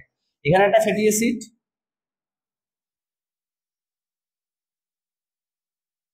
এখানে একটা ফ্যাটি অ্যাসিড, প্রত্যেকটা গ্লিসারল অণুর সাথে একটা করে মোট, আমরা জানি গ্লিসারল অণুতে ওএইচ কয়টা, 3টা। এই যে 3টা ওএইচ অণুর সাথে একটা করে ফ্যাটি অ্যাসিড যুক্ত হয়ে আমাদের এস্টার তৈরি করে। এইখান থেকে দেখবা আমি একটু আগেই বলছিলাম এখান থেকে OH আর এখানকার H এগুলা মিলিত হয়ে কি তৈরি করে 3 অণু পানি। আর এখানে মাঝখানে পড়ে থাকে স্টার, কি পড়ে CH2COOR। এই যে স্টার কয় অণু, এই যে স্টার অণু গঠন করে, ঠিক আছে। লেখা আছে যে এক অণু গ্লিসারলের সাথে 3 অণু ফ্যাটি অ্যাসিড যুক্ত হয়ে তৈরি হয় এক অণু ট্রাইগ্লিসারাইড। ট্রাই মানে কি তিনটা গ্লিসারলের সাথে, একটা গ্লিসারলের সাথে 3টা ফ্যাটি অ্যাসিড যুক্ত আছে বলে এখানে 3 অণু পানি, সরি এখানে কি হচ্ছে 3 অণু পানি তৈরি হয় এবং কাজে এটি হলো একটা ডিহাইড্রেশন বিক্রিয়া। আর গ্লিসারল হলো একটা ক্ষুদ্র অণু অ্যালকোহল যেখানে 3টি কার্বন এবং 3টি হাইড্রোক্সিল পার্শ্বমূলক যুক্ত হয়। আমরা 3টা কার্বন এবং 3টা হাইড্রোক্সিল মূলক পাইছি, ঠিক আছে। এবং ফ্যাটি অ্যাসিড হলো একটি হাইড্রোকার্বন চেইন যার এক মাথায় একটি কার্বক্সিলিক মূলক। এগুলো আমার এখন পড়ার দরকার নাই। তুমি হচ্ছে কি বলবো, তুমি হচ্ছে বোর্ড পরীক্ষা দিতে যাচ্ছ না, তুমি হচ্ছে কি যাবা অ্যাডমিশন, যেটা দরকার সেটাই করবা। তো ফ্যাটি অ্যাসিড চেইনে যদি ডাবল বন্ড না থাকে তাহলে সেটাকে বলা হচ্ছে কি রে স্যাচুরেটেড ফ্যাটি অ্যাসিড। যেমন স্টিয়ারিক অ্যাসিড, এমসিকিউ জন্য খুবই ইম্পর্টেন্ট যে নিচের কোনটি স্যাচুরেটেড ফ্যাটি অ্যাসিড, তোমাকে বলতে হবে স্টিয়ারিক অ্যাসিড। আবার ফ্যাটি অ্যাসিডের হাইড্রোকার্বন চেইনে এক বা একাধিক ডাবল বন্ড থাকলে তাকে বলা হয় কি রে আনস্যাচুরেটেড। আমরা আগেই বলছি সম্পৃক্ত আর কি অসম্পৃক্ত। কার্বন কার্বনে যদি এক বন্ধন থাকে তাহলে সম্পৃক্ত, আর দ্বিবন্ধন অথবা ত্রিবন্ধন থাকলে অসম্পৃক্ত বা আনস্যাচুরেটেড। মনে রাখবা এখানে লিওনিক অ্যাসিড এবং লিলোনিক অ্যাসিড। খুবই একটা গুরুত্বপূর্ণ কথা হচ্ছে যে এই যে স্যাচুরেটেড ফ্যাটি অ্যাসিড গুলা যেটা মূলত প্রাণীর চর্বিতে থাকে, এটা আমাদের আর্টারি গ্রাহ্য, অর্থাৎ এটা যদি আমাদের রক্তনালী হয়, এই রক্তনালীর ভিতরে আমাদের এই চর্বিগুলা জমা হয়। কোনটা স্যাচুরেটেড, কোনটা স্যাচুরেটেড। আর এই স্যাচুরেটেড ফ্যাটি অ্যাসিড আমরা কোথায় পাই? প্রাণীজ চর্বি, ঠিক আছে। এই জন্য বলা হচ্ছে যে আমরা প্রাণীদের, যেমন ধরো তুমি গরু বা ছাগল কাটার সময় গরু বা ছাগলের গায়ে যতগুলো সাদা সাদা অংশ পাইছে চর্বি, এই চর্বিগুলো খাওয়া বেশি উচিত না, কারণ এটা আমাদের আর্টারি গাতে জমা হয়ে আর্টারিটাকে ব্লক করে আমাদের রক্ত চলাচলে কি করবে, বাধা দিবে, ঠিক আছে। আর আনস্যাচুরেটেড অ্যাসিড তা হয় না। আর এটা মূলত পাওয়া যায় মাছে। কোথায় পাওয়া যায়? মাছ। এই জন্য মাংসের থেকে আমাদের কি খাওয়া বেশি প্রয়োজন? মাছ খাওয়া বেশি প্রয়োজন বা বেশি ভালো। কথাটা বুঝতে পারছি? এই দুইটা কথা মনে রাখবা যে যদি কার্বন চেইনে, ফ্যাটি অ্যাসিডের কার্বন চেইনে এক বন্ধন থাকে তাকে বলা হচ্ছে কি রে স্যাচুরেটেড ফ্যাটি অ্যাসিড বা সম্পৃক্ত। উদাহরণ হচ্ছে স্টিয়ারিক অ্যাসিড। আর যদি কার্বন কার্বন দ্বিবন্ধন অথবা ত্রিবন্ধন থাকে তখন তাকে আমরা বলি কি আনস্যাচুরেটেড, যেমন লিনোনিক অ্যাসিড আর লিনোলেনিক অ্যাসিড। তোমাদের যদি বলে আমাদের জন্য কোনটা ক্ষতিকারক, বলতে হবে স্যাচুরেটেড জিনিসটা আমাদের জন্য ক্ষতিকারক। ওকে, এবার যাই পরের পেজ। এগুলা বুঝার দরকার নাই, হ্যাঁ, এগুলা পড়ার কোনো দরকার নাই। আমরা আসি যে মোমে চলে যাও। যেরকম এখানে বলছে যে মোম কাকে বলা যায়? ফ্যাটি অ্যাসিড এবং ট্রাইহাইড্রিক অ্যালকোহলের পরিবর্তে যদি মনোহাইড্রিক অ্যালকোহলের সাথে যুক্ত হয় তাহলে আমরা ফ্যাটি অ্যাসিডে কি করছি? আগের যে তেল চর্বি দেখাইলাম সেখানে 3টা অ্যালকোহল ছিল, কিন্তু এবারে বলছে যে 3টা অ্যালকোহল না, মনোহাইড্রিক অ্যালকোহল থাকবে, ঠিক আছে, একটা অ্যালকোহল থাকবে, ঠিক আছে। এখন বলছে যে এদেরকে এস্টারীভূত করলে কি হয়? মোম উৎপন্ন হয়। আর একটা কোন উদ্ভিদের প্রাপ্ত এক অণু মোমে কার্বন সংখ্যা থাকবে কত? 24 থেকে 36টা। খুবই ইম্পর্টেন্ট, কত কার্বন থাকতে হবে? 24 থেকে 36টা। এবং ফ্যাটি অ্যাসিডের পরিসর এখানে কত কার্বন 14 থেকে কার্বন 36, আর অ্যালকোহলের পরিসর 16 থেকে 36 পর্যন্ত। ওকে, এটা বুঝবা না, এখন বলার দরকার নাই। কাজ দেখো, বলছে যে উদ্ভিদের অঙ্গের উপরিতলে প্রতিবন্ধক হিসেবে কাজ করে। মোম সাধারণত কাণ্ড বা পাতায় ফুলের উপর প্রতিরোধক স্তর তৈরি করে, এগুলা পড়ে নিবা। আর বিভিন্ন প্রসাধন শিল্পে মোমের ব্যবহৃত আছে। এবার চলে যাই আমরা কোথায়? যৌগিক লিপিড। যৌগিক লিপিডটা বুঝতে গেলে আগের মতোই বলছিলাম যে লিপিডের সাথে অন্য কোনো উপাদান যুক্ত থাকে তাকে বলে কি যৌগিক লিপিড। দেখো আমরা উদাহরণ হিসেবে বলছি ফসফোলিপিড, তাই কি লিপিডের সাথে কি যুক্ত আছে? ফসফেট। কি করবা? ফসফোলিপিডের উদাহরণ কোনটা? তাহলে দেখো লিসিথিন, সেফালিন, প্লাজমালোজেন। আবার বলতেছি ফসফোলিপিডের উদাহরণ কি? লিসিথিন, সেফালিন, প্লাজমালোজেন, ঠিক আছে। আর ফসফোলিপিডের বিশেষ উপাদান হলো কি ফসফোটাইডিক অ্যাসিড। আমরা সবাই জানি যে আমাদের সেল মেমব্রেনে 5 ধরনের কি থাকে? ফসফোলিপিড পাওয়া গেছে। এর মধ্যে সরলতম ফসফোলিপিডের নাম হচ্ছে কি ফসফোটাইডিক অ্যাসিড।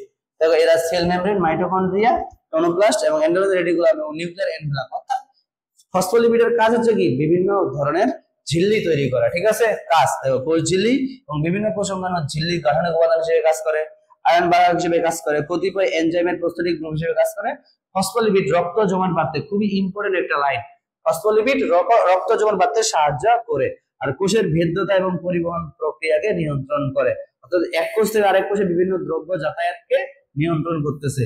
হ্যাঁ, এটা তবে এখানে দুইটা পয়েন্ট, কোষ ঝিল্লি এক, আর হচ্ছে কি ফসফোলিপিড আমাদের রক্ত জমাট বাঁধতে সাহায্য করে।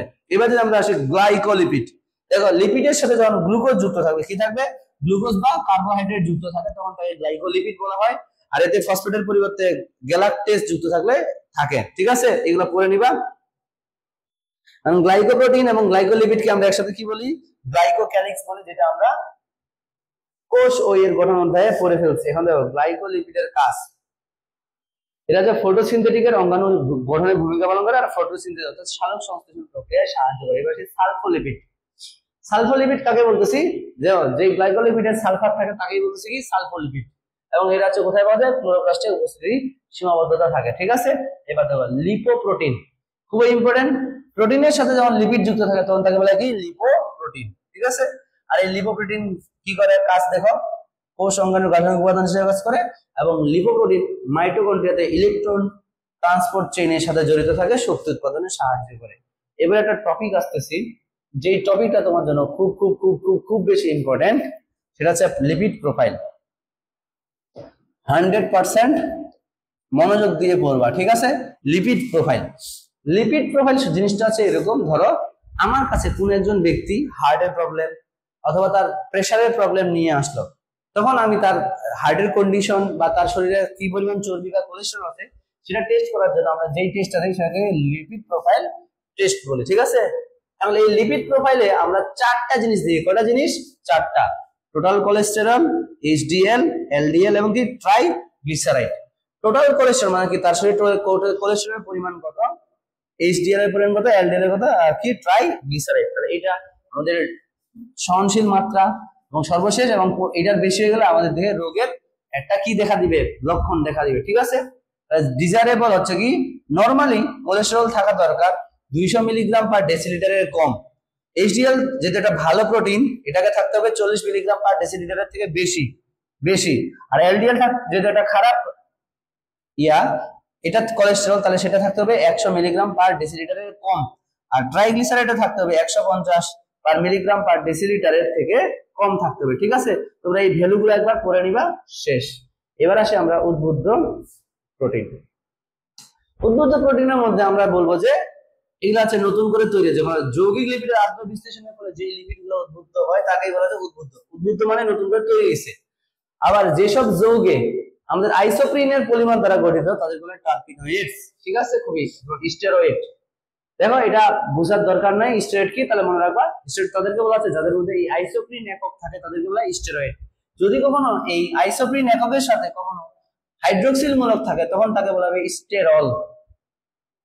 কি থাকে, ওইস মূলক থাকলে তাকে বলবো কি স্টেরল, ঠিক আছে। এই স্টেরলের উদাহরণ দেখো, কোলেস্টেরল, সিগমোস্টেরল, আর্গোস্টেরল, আবার বিটা সিস্টোস্টেরল, ডিজিটালিন প্রভৃতি স্টেরয়েডস এর উদাহরণ। তাহলে মনে রাখবা স্টেরয়েডস কি, যাদের মধ্যে আইসোপ্রিন একক থাকে, যেমন C5H8, এই চেইন দ্বারা গঠিত যৌগগুলোকে আমরা বলবো হচ্ছে কি স্টেরয়েডস। যদি এই স্টেরয়েডস এর সাথে কখনো একটা ওইস মূলক থাকে তখন তার নাম হবে স্টেরল। যেমন স্টেরয়েডস এর উদাহরণ কোলেস্টেরল, সিগমাস্টেরল, আর্গোস্টেরল, সিস্টোস্টেরল এবং কি ডিজিটালিন। মনে রাখবে এখানে একটা খুব ইম্পর্টেন্ট লাইন আছে, হৃৎপিণ্ডের চিকিৎসায় কোনটা ব্যবহার করা হয়, ডিজিটালিন ব্যবহৃত হয়। এমসিকিউর জন্য খুবই ইম্পর্টেন্ট, যেহেতু তুমি মেডিকেলে পরীক্ষা দিতে যাবা, মেডিকেল মানে হচ্ছে তোমার এখানে রোগ যেখানে সেখানেই মেডিকেল, ঠিক আছে। তোমরা রাখতে হবে আমাদের হৃৎপিণ্ডের ট্রিটমেন্টে কোনটা ব্যবহার করা হয়, ডিজিটালিন, ঠিক আছে। এখন দেখো আলু, সুপ্রি আলুতে সর্বোচ্চ পরিমাণে কোলেস্টেরল পাওয়া যায়, আর অধিক পরিমাণে কোলেস্টেরল পাওয়া যায় কোথায়, প্রাণী দেহে। আমরা কোলেস্টেরল পড়বো, আমরা আগেই পড়ে ফেলছি।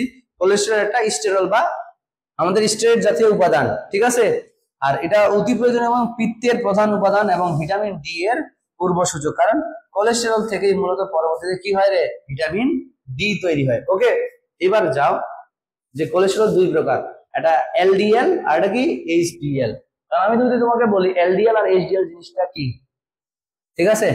এলডিএল এর পূর্ণরূপ লো ডেনসিটি লিপোপ্রোটিন, আর এইচডিএল এর পূর্ণরূপ হচ্ছে কি হাই ডেনসিটি লিপোপ্রোটিন। দেখো এটা একটা লিপোপ্রোটিন, অর্থাৎ লিপিড এবং প্রোটিন দ্বারা গঠিত। লো ডেনসিটি বলতে কি বোঝাচ্ছে, আর হাই ডেনসিটি বলতে কি বোঝাচ্ছে, মনে রাখবে এখানে হচ্ছে কি লিপিড প্লাস কি দ্বারা গঠিত, প্রোটিন। দেখা যাচ্ছে যে এই যে লিপিড এবং এইচডিএল বা এলডিএল এর মধ্যে এই প্রোটিনের পরিমাণটা কি থাকে, বেশি। আর প্রোটিনের পরিমাণ বেশি থাকার কারণে ওইটার ঘনত্বটা বাড়ে যায়। লিপিডের থেকে প্রোটিনের পরিমাণটা বেশি থাকার কারণে ওইটার ঘনত্বটা বাড়ে যায়, এই জন্য তার নাম দেওয়া হয়েছে কি রে, এইচডিএল। আর এখানে লিপিডের পরিমাণের থেকে প্রোটিনের পরিমাণ কম থাকে বলে ওই কোলেস্টেরলের ঘনত্বটা একটু কম হয়, ঠিক আছে। এই জন্য তার নাম বলা হয়েছে কি এলডিএল। মনে রাখতে হবে মানুষের রক্তে কোলেস্টেরলের স্বাভাবিক বেশি থাকা ক্ষতিকর, আর রক্তের স্বাভাবিক মাত্রা হচ্ছে কত, কোলেস্টেরল 0.15 থেকে 1.20%। আর মনে রাখতে হবে এই এলডিএল এবং এইচডিএল এর মধ্যে এটা একটা ভালো কোলেস্টেরল, কি ভালো, আর এটা হচ্ছে একটা কি খারাপ। কারণ এই যে এলডিএলটা মানুষের ধমনীর গাত্রে জমা হয়, ধমনীটাকে রক্তনালীটাকে সংযোজন করে ফেলে এবং পরে হৃদপিণ্ডের অনেক সমস্যা দেখা দেয়। আর এইচডিএলটা এরকম কোনো জমা হয় না, এই জন্য এটা অনেক ভালো এবং বরঞ্চ এটা অনেক কাজে সাহায্য করে, ঠিক আছে। তো বলছে যে স্ত্রীদের বেশি ক্ষেত্রে এলডিএল, আর পুরুষদের থাকে কি, স্ত্রীদের থাকে এইচডিএল বেশি আর পুরুষদের থাকে এলডিএল বেশি। এই জন্য দেখবা নারীদের তুলনায় পুরুষেরা বেশি হৃদপিণ্ডের রোগে আক্রান্ত হয়। কেন? আর তাদের এলডিএল থাকে আর মহিলাদের কি থাকে, এইচডিএল। ওকে, তোমরা একটু নরমাল লেভেলগুলো পড়ে নিবা, যেটা আমরা আগেই পড়ে ফেলছি। ওই যে টোটাল কোলেস্টেরল পড়ার সময় এইচডিএল কত থাকতে হবে, 40 মিলিগ্রাম পার ডেসিলিটার থেকে বেশি, আর এলডিএল থাকতে হবে কি 100 মিলিগ্রাম পার ডেসিলিটারের থেকে কম, ঠিক আছে। এখন দেখো টারপিন পড়লে পড়বা, দরকার নাই। আমাদের রাবার পড়তে হবে, রাবারের মধ্যে এরকম আইসোপ্রিন একক থাকে কয়টা, 3000 থেকে 6000, ঠিক আছে। এবং রাবার কি কি কাজে ব্যবহার করা হয়, এটা অনেক কাজে ব্যবহার করা হয়, ট্রাক, বাস, মোটর, রিক্সা, বাইসাইকেল ইত্যাদি টায়ার তৈরিতে এবং খেলনা, ইরেজার, এবং আমরা যে রাবার ব্যবহার করি না পেন্সিল দিয়ে লেখা ভুলে গেলে এটাকে মিশানোর জন্য, সেক্ষেত্রে রাবার ব্যবহার করা হয়। লিপিডের রাসায়নিক উপাদান পরে নিবা, এগুলো আমরা আগে পড়ছি। এটা মূলত কার্বন, হাইড্রোজেন, অক্সিজেন দ্বারা গঠিত। ফ্যাটি অ্যাসিড এবং গ্লিসারল ছাড়াও কি কি থাকতে পারে, ফসফরাস, নাইট্রোজেন এবং বিভিন্ন ক্ষারক থাকতে পারে। ওকে, এখন আমরা যে জিনিসটা খুবই ইম্পর্টেন্ট একটা জায়গা, বিভিন্ন ধরনের প্রোটিন, লিপিড, বিভিন্ন ধরনের লিপিডের মধ্যে কি কি আছে আমাদের এখানে দেখো লেখা আছে, ক্যারোটিনয়েডস, স্টেরয়েডস, আর এটা হচ্ছে কি ভিটামিন। কেন এটাকে একটু গুরুত্ব দিয়ে পড়তে হবে, কারণ এগুলো অনেক বেশি এমসিকিউ প্রশ্ন হয়। ক্যারোটিনয়েডস মানে আমরা বলি রঞ্জক পদার্থ, রঞ্জক পদার্থ, এটা ওয়ান কাইন্ড অফ রঞ্জক পদার্থ, ঠিক আছে। এরা আলোক শোষী পিগমেন্ট, এবং বিটা ক্যারোটিন পাতায় আলোক শক্তি শোষণ করে সালোক সংশ্লেষে সহায়তা করে। এছাড়াও বিটা ক্যারোটিন, মনে রাখবা এক অণু বিটা ক্যারোটিন থেকে আমরা কি পাই, এক অণু বিটা ক্যারোটিন থেকে 2 অণু ভিটামিন এ পাই। তোমরা সবাই জানো যে আমাদের যে চোখ আছে, আমাদের যে চোখ, দেখো আমরা যদি চোখের ছবিটা দেখি বা আঁকি,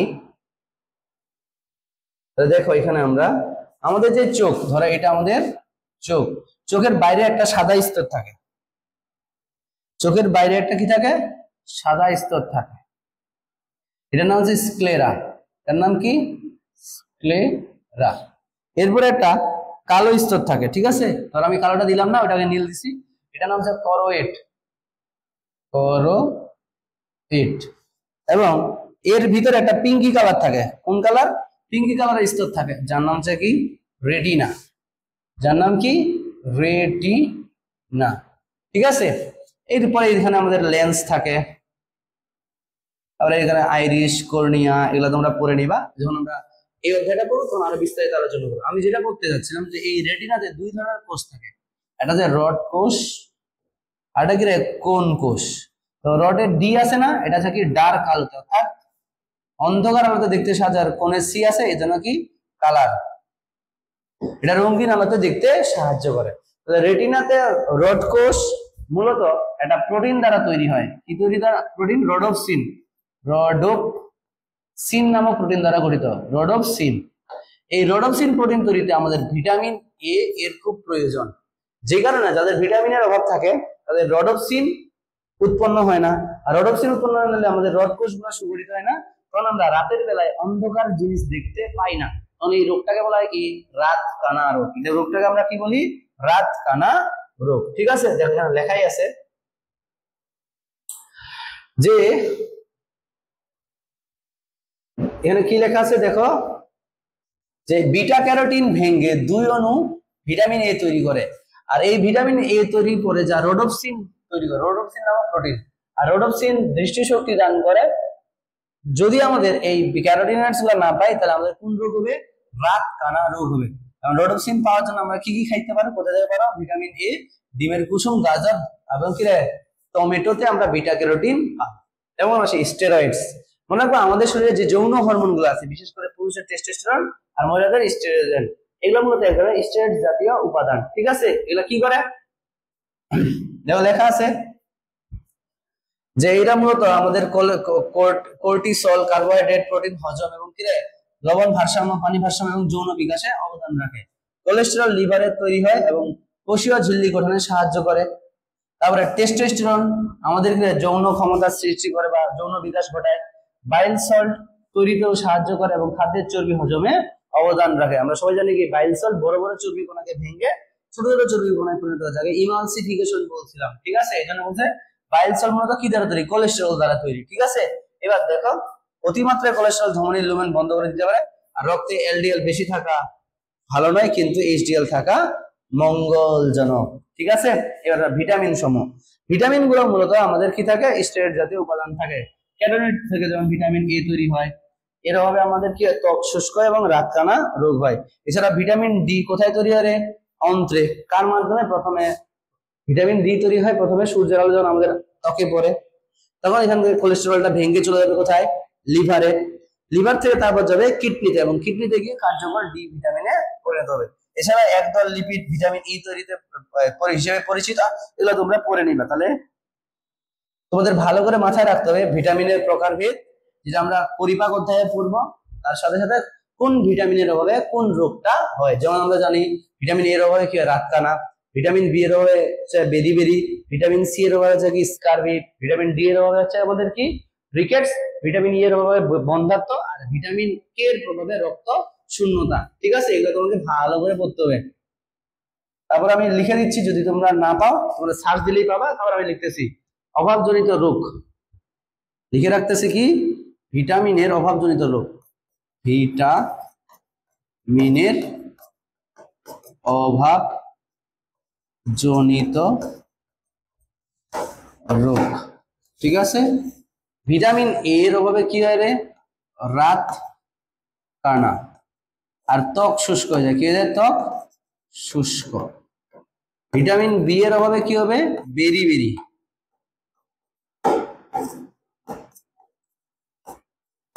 ভিটামিন সি এর অভাবে হয় কি স্কারবি বা মুখের চারপাশে ঘা। ভিটামিন ডি এর অভাবে শিশুদের হয় কি, শিশুদের হয় রিকেটস, আর বয়স্কদের হয় কি, বয়স্কদের হয় আমাদের অস্টিওপোরোসিস,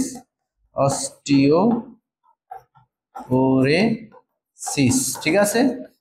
আর ভিটামিন ই এর অভাবে কি হচ্ছে বন্ধ্যাত্ব, অর্থাৎ তাদের বাচ্চা কাচ্চা হয় না। আর ভিটামিন কে এর অভাবে আমাদের ওই যে কি বলে ব্লাড ক্লটিং ফ্যাক্টর গুলো তৈরি হয় না, তো এই জন্য কি রক্ত পড়ে, রক্ত ঝরা। ঠিক আছে, বন্ধ হয় না, বন্ধ হয় না। এই হচ্ছে আমাদের ভিটামিনের অভাবজনিত রোগগুলা, তোমরা পড়ে নিতে পারো। ঠিক আছে, এনাটা খুবই ইম্পর্টেন্ট লাইন আছে। আমরা ভিটামিনকে দুই ভাগে ভাগ করি, একটা হচ্ছে পানিতে দ্রবীভূত ভিটামিন বি কমপ্লেক্স এবং সি, আর চর্বিতে দ্রবীভূত ভিটামিন এ, ডি, ই, কে। এগুলো আমরা পরিপাক অধ্যায়ে আরো ভালো করে পড়বো, এখানে আপাতত স্কিপ করো। ঠিক আছে, এটা লিপিডের ভূমিকা খুবই ইম্পর্টেন্ট, করে নিবে একবার। জীবদেহের খাদ্য সঞ্চয় করে, তারপরে হচ্ছে কি কোষ ঝিল্লির গঠন হিসেবে কাজ করে। গ্লাইকোলিপিড আমাদের সালোক সংশ্লেষণের ভূমিকা পালন করে।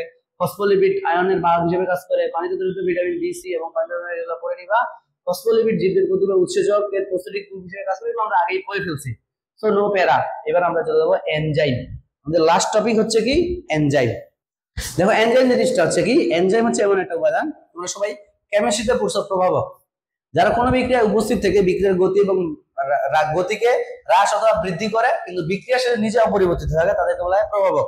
ঠিক এরকম আমাদের জৈবিক দেহে অনেক ক্রিয়া বিক্রিয়া ঘটতেছে, এই ক্রিয়া বিক্রিয়া গুলাকে প্রভাবিত করে যে উপাদানগুলো তাদেরকে বলা হচ্ছে এনজাইম। তারা বলতে পারো এনজাইম যে ধরনের রাসায়নিক পদার্থ কোন একটা বিক্রিয়ার গতিকে হ্রাস অথবা বৃদ্ধি করে, কিন্তু বিক্রিয়া শেষে কি থাকে, নিজে অপরিবর্তিত থাকে, তাদেরকে বলা হচ্ছে কি রে, এনজাইম। এবং সর্বপ্রথম আমাদেরকে বিজ্ঞানী কোনে সর্বপ্রথম এনজাইম শব্দটি ব্যবহার করেন, এবং ইস্ট কোষে প্রথম আমাদের জাইমেস নামক এনজাইমটা আবিষ্কৃত হয়। তাহলে এমসিকিউতে যদি প্রশ্ন আসে যে পৃথিবীতে প্রথম আবিষ্কৃত এনজাইমটার নাম কি, তোমাকে বলতে হবে জাইমেস। এছাড়াও পরবর্তীতে সামনার প্রথম ইউরিয়াস নামক এনজাইমটি কোষ থেকে পৃথক করেন বলে এনজাইম আর প্রোটিনস নামে একটা মতবাদ দেন, অর্থাৎ সকল এনজাইমে কি দ্বারা গঠিত, প্রোটিন দ্বারা। সংজ্ঞা টঙ্গা এনজাইমের ধর্ম এবং বৈশিষ্ট্য। ঠিক আছে, এনজাইমের বৈশিষ্ট্যগুলো খুবই ভালো করে পড়তে হবে, যে এনজাইম সবসময় কি হয়, প্রোটিন ধর্মী। কি হয়, প্রোটিন ধর্মী, অর্থাৎ এনজাইম কি দ্বারা গঠিত, প্রোটিন। এবং জীবদের কলয়েড রূপে অবস্থান করে এবং এদের কার্যকারিতা পিএইচ দ্বারা নিয়ন্ত্রিত। তবে সকল এনজাইম পিএইচ 6 থেকে 9 এর মধ্যে সবথেকে বেশি ক্রিয়াশীল। তবে এটা এইভাবে মনে না রাখে, আমরা আলাদা করে মনে রাখবো, কেন এক একটা এনজাইম এক এক পিএইচ এ কার্যকর হয়, সেটার জন্য একটা ছক আছে। তাপ প্রয়োগে মূলত 35 থেকে 40 ডিগ্রি সেলসিয়াস তাপমাত্রায় তা অধিক ক্রিয়াশীল হয়, এবং এর থেকে বেশি তাপমাত্রায় আবার এনজাইমের ক্রিয়া বিনষ্ট হয়ে যায়। ঠিক আছে, এবং এনজাইম খুব অল্প মাত্রায় বিদ্যমান থেকে বিক্রিয়ার গতিকে হ্রাস বৃদ্ধি করতে পারে। এনজাইম কেবলমাত্র বিক্রিয়ার হারকে ত্বরান্বিত করে, কিন্তু বিক্রিয়ার সাম্যাবস্থার উপরে এর কোনো প্রভাব নাই। সাম্যাবস্থার উপরে তাপচাপ এবং ঘনমাত্রার প্রভাব আছে। ঠিক আছে, এনজাইমের কার্যকারিতা সুনির্দিষ্ট। এখন মনে রাখবা, যেই এনজাইম যেই কাজটা করবে তার কাজ সেটাই, সে ওই কাজটা অন্য কোনো কাজ করবে না। এখন ধরো আমি যদি বলি, তুমি পড়ছো যে অ্যামাইলেস এনজাইম কি করে, এই অ্যামাইলেস এনজাইম শর্করা জাতীয় খাদ্যকে ভাঙে, তাই না, শর্করা জাতীয় খাদ্যকে ভাঙে। আর ট্রিপসিন কি করে, ট্রিপসিন প্রোটিন জাতীয় খাদ্যকে ভাঙে, তাই না। তাহলে ট্রিপসিন কখনো অ্যামাইলেসের কাজ করে দিতে পারবে না, আবার অ্যামাইলেস কখনো ট্রিপসিনের কাজ করে দিতে পারবে না, প্রত্যেকটার কাজ ফিক্সড। এটাই বলছে যে এনজাইমের কার্যকারিতা খালি নির্দিষ্ট না, সুনির্দিষ্ট। ওকে, এবার দেখো, এনজাইম শুধু জীবিত কোষে উৎপন্ন হয়, অর্থাৎ এনজাইম শুধুমাত্র জীবিত কোষ থেকে পাবা, মৃত কোষ থেকে কখনো তুমি এনজাইম পাবা না। আর সকল এনজাইম ওই পানিতে দ্রবণীয়, এবং প্রখর আলোতে, বিশেষ করে অতিবেগুনি রশ্মি ভাবে এনজাইমের কার্যকারিতা কি হয় রে, নষ্ট হয়। ঠিক আছে, খুবই ইম্পর্টেন্ট, বৈশিষ্ট্যগুলো ভালো করে পড়ে নিবা। এটা তো এনজাইমের রাসায়নিক বৈশিষ্ট্য দরকার নাই। এবার আমরা আসবো এনজাইমের নামকরণ। খুবই ইম্পর্টেন্ট না হলেও মোটামুটি একটু বেসিক ধরে রাখো। এনজাইমের নামকরণ করা হয় 3টা নিয়ম অনুসারে। কয়টা নিয়ম অনুসারে? 3টা। একটা হচ্ছে সাবস্ট্রেটের ধরন অনুসারে, অর্থাৎ সাবস্ট্রেট মানে কি, উপাদান। যে এনজাইমটা কোন উপাদানের উপর কাজ করতেছে, যেই উপাদানের উপর কাজ করতেছে তার সাথে জাস্ট খালি এস যোগ করে দেবো। কি যোগ করে দেবো? এস। যেমন সুক্রোজের উপরে কাজ করছে এস, তাহলে সুক্রোজ প্লাস এস হয়ে গেল কি রে, সুক্রেস। ইউরিয়ার উপর কাজ করছে, তার মানে তার সাথে যোগ করে দিব এস, কি হয়ে গেল, ইউরিয়াস। আর্জিনিনের উপর কাজ করছে, এস যোগ করে দিলাম আর্জিনেস। লিপিডের উপর কাজ করছে, যোগ করে দিলাম লিপিড প্লাস এস, কি হলো, লাইপেস। প্রোটিনের উপর কাজ করছে, তাহলে প্রোটিন প্লাস এস, কি হলো, প্রোটিয়েস। তাহলে একটা নিয়ম হচ্ছে কি, যেই সাবস্ট্রেট বা যেই উপাদানের উপর কাজ করবে এনজাইমটা, সেই উপাদানটার নামের সাথে এস যোগ করে দিলে এনজাইমের নাম পাওয়া যাচ্ছে। 2 নাম্বার নিয়মটা হচ্ছে কি, যে বিক্রিয়ার ধরনের উপর ভিত্তি করে। কিসের উপর ভিত্তি করে? বিক্রিয়ার ধরনের উপর ভিত্তি করে। বিক্রিয়ার ধরনের উপর ভিত্তি করে আমরা এটাকে কি করব, যে ধরনের বিক্রিয়া করছে তার সাথে এস যোগ করে দেব। যেমন ধরো হাইড্রোলাইসিস করছে, মানে কি পানি ভাঙছে, যে এনজাইমটা, এর সাথে এস যোগ করে দিলাম। হাইড্রোলাইসিসের সাথে এস করলো হাইড্রোলিস। অক্সিডেশন মানে জারণ ঘটাইছে, এর সাথে এস করাইলাম অক্সিডেস। বিজারণ ঘটাইছে, এর সাথে এস যোগ করলাম, হয়ে গেল কি, রিডাকটেস। এবার কিছু কিছু ক্ষেত্রে দুইটাই ব্যবহার করে, সাবস্ট্রেট এবং বিক্রিয়ার ধরন একসাথে, সাবস্ট্রেট এবং বিক্রিয়ার মিলিত নাম অনুসারে। যেমন হেক্সোকাইনেস, যেমন ধরো আমরা একটা উদাহরণ দেই, আমাদের যে গ্লুকোজ আছে না, এই গ্লুকোজের সাথে যখন আমরা ফসফেট কি করি, এটিপি ভেঙে এডিপি এবং ফসফেট উৎপন্ন হয়। আর এই ফসফেটটা কি গ্লুকোজের সাথে যুক্ত হয়ে গ্লুকোজ 6 ফসফেট তৈরি করে। মনে রাখবা, যেখানে এটিপি ভাঙবে সেখানে কোন এনজাইম কাজ করে, কাইনেস। আর যেহেতু গ্লুকোজ 6 কার্বন বিশিষ্ট, এই 6 কার্বন বিশিষ্ট যৌগের সাথে কাইনেস এনজাইম কাজ করছে, এর নাম বলছে কি রে, হেক্সোকাইনেস। হেক্সো মানে 6, আর এর সাথে কাইনেস এনজাইম কাজ করছে বলে এটার নাম হয়ে গেছে কি, হেক্সোকাইনেজে গ্লুকোজ থেকে গ্লুকোজ 6 ফসফেট তৈরির সময় এই এনজাইমটা ব্যবহার করা হয়। তাহলে আমরা কয়টা নিয়ম বললাম? তিনটা। সাবস্ট্রেটের ধরন অনুসারে, বিক্রিয়ার ধরন অনুসারে এবং সাবস্ট্রেট এবং বিক্রিয়ার সম্মিলিত ভাবে। এবার আসো, আমাদের এটা খুবই ইম্পর্টেন্ট একটা জায়গা, খুবই ইম্পর্টেন্ট, প্রোস্টেটিক গ্রুপ।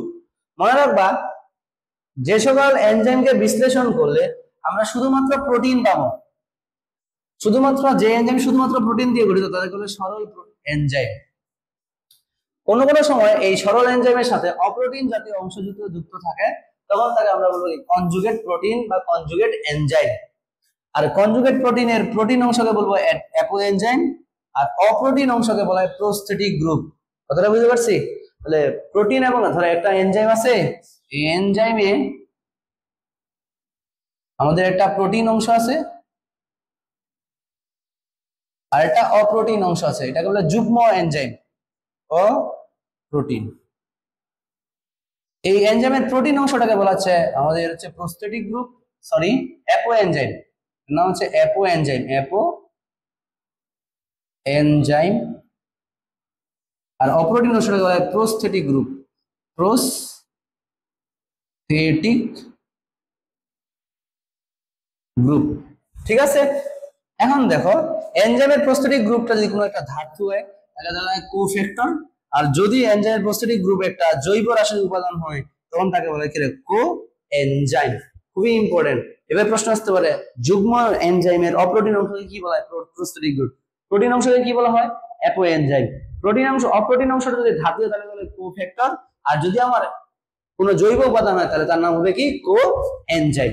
বুঝছো? এবার দেখো নেক্সট আমরা পড়ে যাব, সেটা হচ্ছে কি, এগুলা পড়ার কোনো দরকার নাই, এনজাইমের কাজের কৌশল। এনজাইমের কাজের কৌশল সম্পর্কে একটা মতবাদ আছে, দেখা গেল তালা চাবি মতবাদ। কি বলা হয়? তালা চাবি মতবাদ। ঠিক আছে? তালা চাবি মতবাদ একটা, দেখো একটা তালার কথা যদি আমরা বলি, প্রতিটা আলাদা আলাদা তালার জন্য একটা আলাদা আলাদা কি থাকে? চাবি থাকে। তুমি এক তালার চাবি দিয়ে আরেক তালা খুলতে পারবা না। কেন? ওখানে একটা স্প্রিং এর মতো অংশ থাকে যেটাকে ফিট হইলেই শুধুমাত্র কি হবে এরকম। ঠিক আছে? প্রত্যেকটা এনজাইম কাজ করার সময় মনে রাখবা, প্রত্যেকটা এনজাইমের মধ্যে একটা অ্যাক্টিভ সাইট থাকে। এই অ্যাক্টিভ সাইটের আকার বিশিষ্ট যে উপাদানগুলো এটার সাথে মিলে যাবে, শুধুমাত্র এটা তাকেই ভাঙে। তাই এগুলা তোমাদের পড়ার দরকার নাই। তবে এই মতবাদটা এখন চলে না, তালা চাবি মতবাদ, এখন চলে ইনডিউস ফিট। কোনটা? Induce fit. বলা হচ্ছে যে আমাদের সাবস্ট্রেটের যেই গঠন, সেই গঠন অনুযায়ী যে নির্দিষ্ট এনজাইম আছে সে তার নিজের আকার পরিবর্তন করে ওই সাবস্ট্রেটটাকে ধরতে পারে। তারপর সাবস্ট্রেট এবং এনজাইম মিলে একটা নতুন যৌগ গঠন করে, এরপরে এদেরকে ভেঙে নতুন পদার্থ এবং এনজাইম তার আগের অবস্থায় ফিরে আসে। ঠিক আছে কিনা? তো এই যে বলছে যে উপাদানের গঠনের উপর ভিত্তি করে আমাদের এনজাইমগুলো নিজেদের গঠনের কি করে? পরিবর্তন করে। এই পরিবর্তনটাকেই বলা হচ্ছে কি ইনডিউস ফিট। এটা সৃজনশীলের জন্য ইম্পর্টেন্ট, এমসিকিউর জন্য না। ইনডিউস ফিট পড়ে নিবা। আমাদের মেইন পয়েন্টে চলে যাচ্ছে, সেটা হচ্ছে গঠনের ভিত্তিতে শ্রেণীবিন্যাস। দেখো, গঠনের ভিত্তিতে আমাদের এনজাইম দুই প্রকার, একটা সরল এনজাইম আর একটা যৌগিক বা উদ্বুদ্ধ এনজাইম। সরল এনজাইম আগেই বলছি, যে এনজাইমগুলোতে শুধুমাত্র প্রোটিন থাকে তাদের সরল এনজাইম, উদাহরণ সুক্রেজ এবং অক্সিডেজ, উদাহরণগুলো মনে রাখবা। আর যৌগিক বলতে কি রে? যাদের সাথে আমাদের কি রে প্রোটিনের সাথে অপ্রোটিন অংশ আছে, যেমন এফএডি, এনএডি। এখন কি ধরনের বিক্রিয়াকে প্রভাবিত করে সেটার উদাহরণ আছে, যেমন নামগুলো পড়বা। কি ধরনের বিক্রিয়ার উপর কাজ করতেছে এনজাইম সেটার উপর ভিত্তি করে এনজাইমগুলো বিভিন্ন নামে ভাগ করা হয়েছে। দেখো লেখাই আছে অক্সিডো রিডাকটিস। অক্সিডেজ মানে কি রে? জারণ, আর রিডাকটেস মানে হচ্ছে বিজারণ। তাহলে যে সকল এনজাইম জারণ এবং বিজারণে সাহায্য করে তাদেরকে বলা হচ্ছে একসাথে অক্সিডো রিডাকটেস। যেমন উদাহরণ হিসেবে বলতে পারো সাইটোক্রোম অক্সিডেজ, ফসফোগ্লিসারিক ডিহাইড্রোজিনেস এবং অ্যালকোহল ডিহাইড্রোজিনেস। এমসিকিউর জন্য এটাই পড়তে হবে। তোমরা প্রশ্ন আসতে পারে নিচে কোনটি অক্সিডো রিডাকটেস এনজাইম, তখন তোমাকে বলতে হবে সাইটোক্রোম, তারপরে ফসফোগ্লিসারিক ডিহাইড্রোজিনেস আর অ্যালকোহল ডিহাইড্রোজিনেস। তাহলে আবার বলতেছি, শব্দটা পড়লেই তোমার সবকিছুর উত্তর পাই যাবা। কি? অক্সিডো রিডাকটেস, অক্সিডেশন এবং কি রিডাকশন, অর্থাৎ জারণ এবং বিজারণ ঘটায় যে এনজাইমগুলো তাদেরকে বলা হচ্ছে অক্সিডো রিডাকটেস। আর বেশি পড়ার দরকার নাই। নেক্সট চলে যাও আমরা কি 2 নাম্বারটা, ট্রান্সফারেজ। ট্রান্সফার মানে কি বলতো? যখন কোন একটা এনজাইম একটা এক জাতীয় কোনো পদার্থকে একটা গ্রুপ থেকে আরেকটা গ্রুপে নিয়ে যাবে তখন তাকে বলে ট্রান্সফারেজ। ঠিক আছে? যেমন উদাহরণ দিছে ট্রান্সফারেজ। এগুলা মুখস্থ করার কোনো দরকার নাই, এনজাইমের নাম বলবা। যে ট্রান্সফারেজ উদাহরণ এনজাইম কি ট্রান্সফারেজ। হাইড্রোলাইটিক এনজাইম বা হাইড্রোলেস। হাইড্রোলাইটিক মানে কি রে? পানি ভাঙ্গন, পানিকে ভাঙ্গে, পানি ভাঙ্গনের মাধ্যমে নতুন যৌগ উৎপন্ন করে, তাকেই বলা হচ্ছে হাইড্রোলাইটিক। হাইড্রো মানে পানি আর লাইসিস মানে ভাঙ্গা। এবার পানির সাথে যুক্ত হয়ে যে বিক্রিয়াটা ঘটে তাকেই বলা হচ্ছে হাইড্রোলাইসিস। উদাহরণ হিসেবে আমরা কি বলবো? দেখো এখানে লেখা সুক্রেস, প্রোটিয়েস, ফসফেটেস, এস্টারেস। ঠিক আছে। এটা লাইস, লাইস মানে হচ্ছে লাইসিস করা, কোন একটা উপাদানকে ভেঙে ফেলাটাকে বলে কি লাইসিস। ঠিক আছে। যেমন ধরো অ্যালডোলেস, অ্যালডোলেস এবং কি আইসোসাইট্রেট ফিউমারেজ সাইট্রিক সিনথেস, এগুলো উদাহরণ হিসেবে পড়ে নিবা। নেক্সট লাইসের পরে আমরা আইসোমারেস। তুমি নিজেই বলো আইসোমার মানে তো তুমি জানোই যে যাদের আণবিক ভর একই কিন্তু গাঠনিক সংকেত ভিন্ন তাদেরকে পরস্পরে কি বলা হয়? আইসোমার বলা হয়। এক আইসোমার থেকে অপর আইসোমারে কনভার্ট করে যে এনজাইমগুলো তার নাম হচ্ছে কি রে? আইসোমারেজ। যেমন দিছে ফসফোগ্লুকো আইসোমারেজ, গ্লুকোজ 6 ফসফেট থেকে গ্লুকোজ 6 ফ্রুক্টোজ 6 ফসফেটে পরিণত করছে, অথবা ফ্রুক্টোজ 6 ফসফেট থেকে গ্লুকোজ 6 ফসফেটে পরিণত করে, এইজন্য এটার নাম হবে ফসফোগ্লুকো আইসোমারেজ। এবার দেখো লাইগেস। লাইগেস আমরা সবসময় লাইগেস মানে কি করে? যুক্ত করা। লাইগেস কি করে? যুক্ত। তাহলে মনে রাখবা এই জাতীয় এনজাইম এটিপির সহায়তায় দুই বা ততোধিক সাবস্ট্রেটকে কি করে? নতুন যৌগ যুক্ত করে নতুন যৌগ সৃষ্টি করে। যেমন উদাহরণ হিসেবে আমরা কি বলে? Glutamic synthase, acetyl Koi synthase এবং পাইরুভেট কার্বক্সিলেজ। ঠিক আছে। এবার সব কার্বক্সিলেজ। কার্বক্সিলেজ মনে রাখবো কার্বন ডাই অক্সাইডের সাথে রিলেটেড। কোন যৌগের সাথে কার্বন ডাই অক্সাইড যুক্ত করা আর কার্বন ডাই অক্সাইড মুক্ত করা, যেই কাজটাই করুক না কেন তাদের এই সেই এনজাইমগুলোকে বলতেছে আমরা কি কার্বক্সিলেজ। অর্থাৎ কোন যৌগের সাথে কার্বন ডাই অক্সাইড যুক্ত করা অথবা কার্বন ডাই অক্সাইড বিযুক্ত করা, যেমন কার্বক্সিলেজ। উদাহরণ পাই গেলাম যেমন এপিমারেজ। এপিমার তৈরিতে সাহায্য করে যে এনজাইমগুলো তাদেরকে বলে এপিমারেজ। এবং ফসফোরাইলেজ। ফসফোরাইলেজ মানে তোমরা সবাই জানো যে কোন যৌগের সাথে ফসফেট অণুকে যুক্ত করা অথবা বিযুক্ত করা এনজাইমগুলোকে বলবো ফসফোরাইলেজ। যেমন হেক্সোকাইনেজ, আমরা একটু আগেই পড়ছি গ্লুকোজ 6 এর গ্লুকোজের সাথে এটিপি ভেঙে ফসফেট যুক্ত গ্লুকোজ 6 ফসফেট তৈরি করাটাকে বলতেছে আমরা হেক্সোকাইনেজ এনজাইম। উদাহরণ ফসফোরাইলেশন মানে বুঝছো তো? কোন যৌগের সাথে ফসফেট যুক্ত করা অথবা ফসফেট মুক্ত করাকে বলা কি ফসফোরাইলেজ। এবার আমাদের মোস্ট ইম্পর্টেন্ট টপিক, যেখান থেকে তোমার সৃজনশীল এমসিকিউ প্রশ্ন সবথেকে বেশি আসে, এনজাইমের কার্যকারিতার প্রভাবক সমূহ।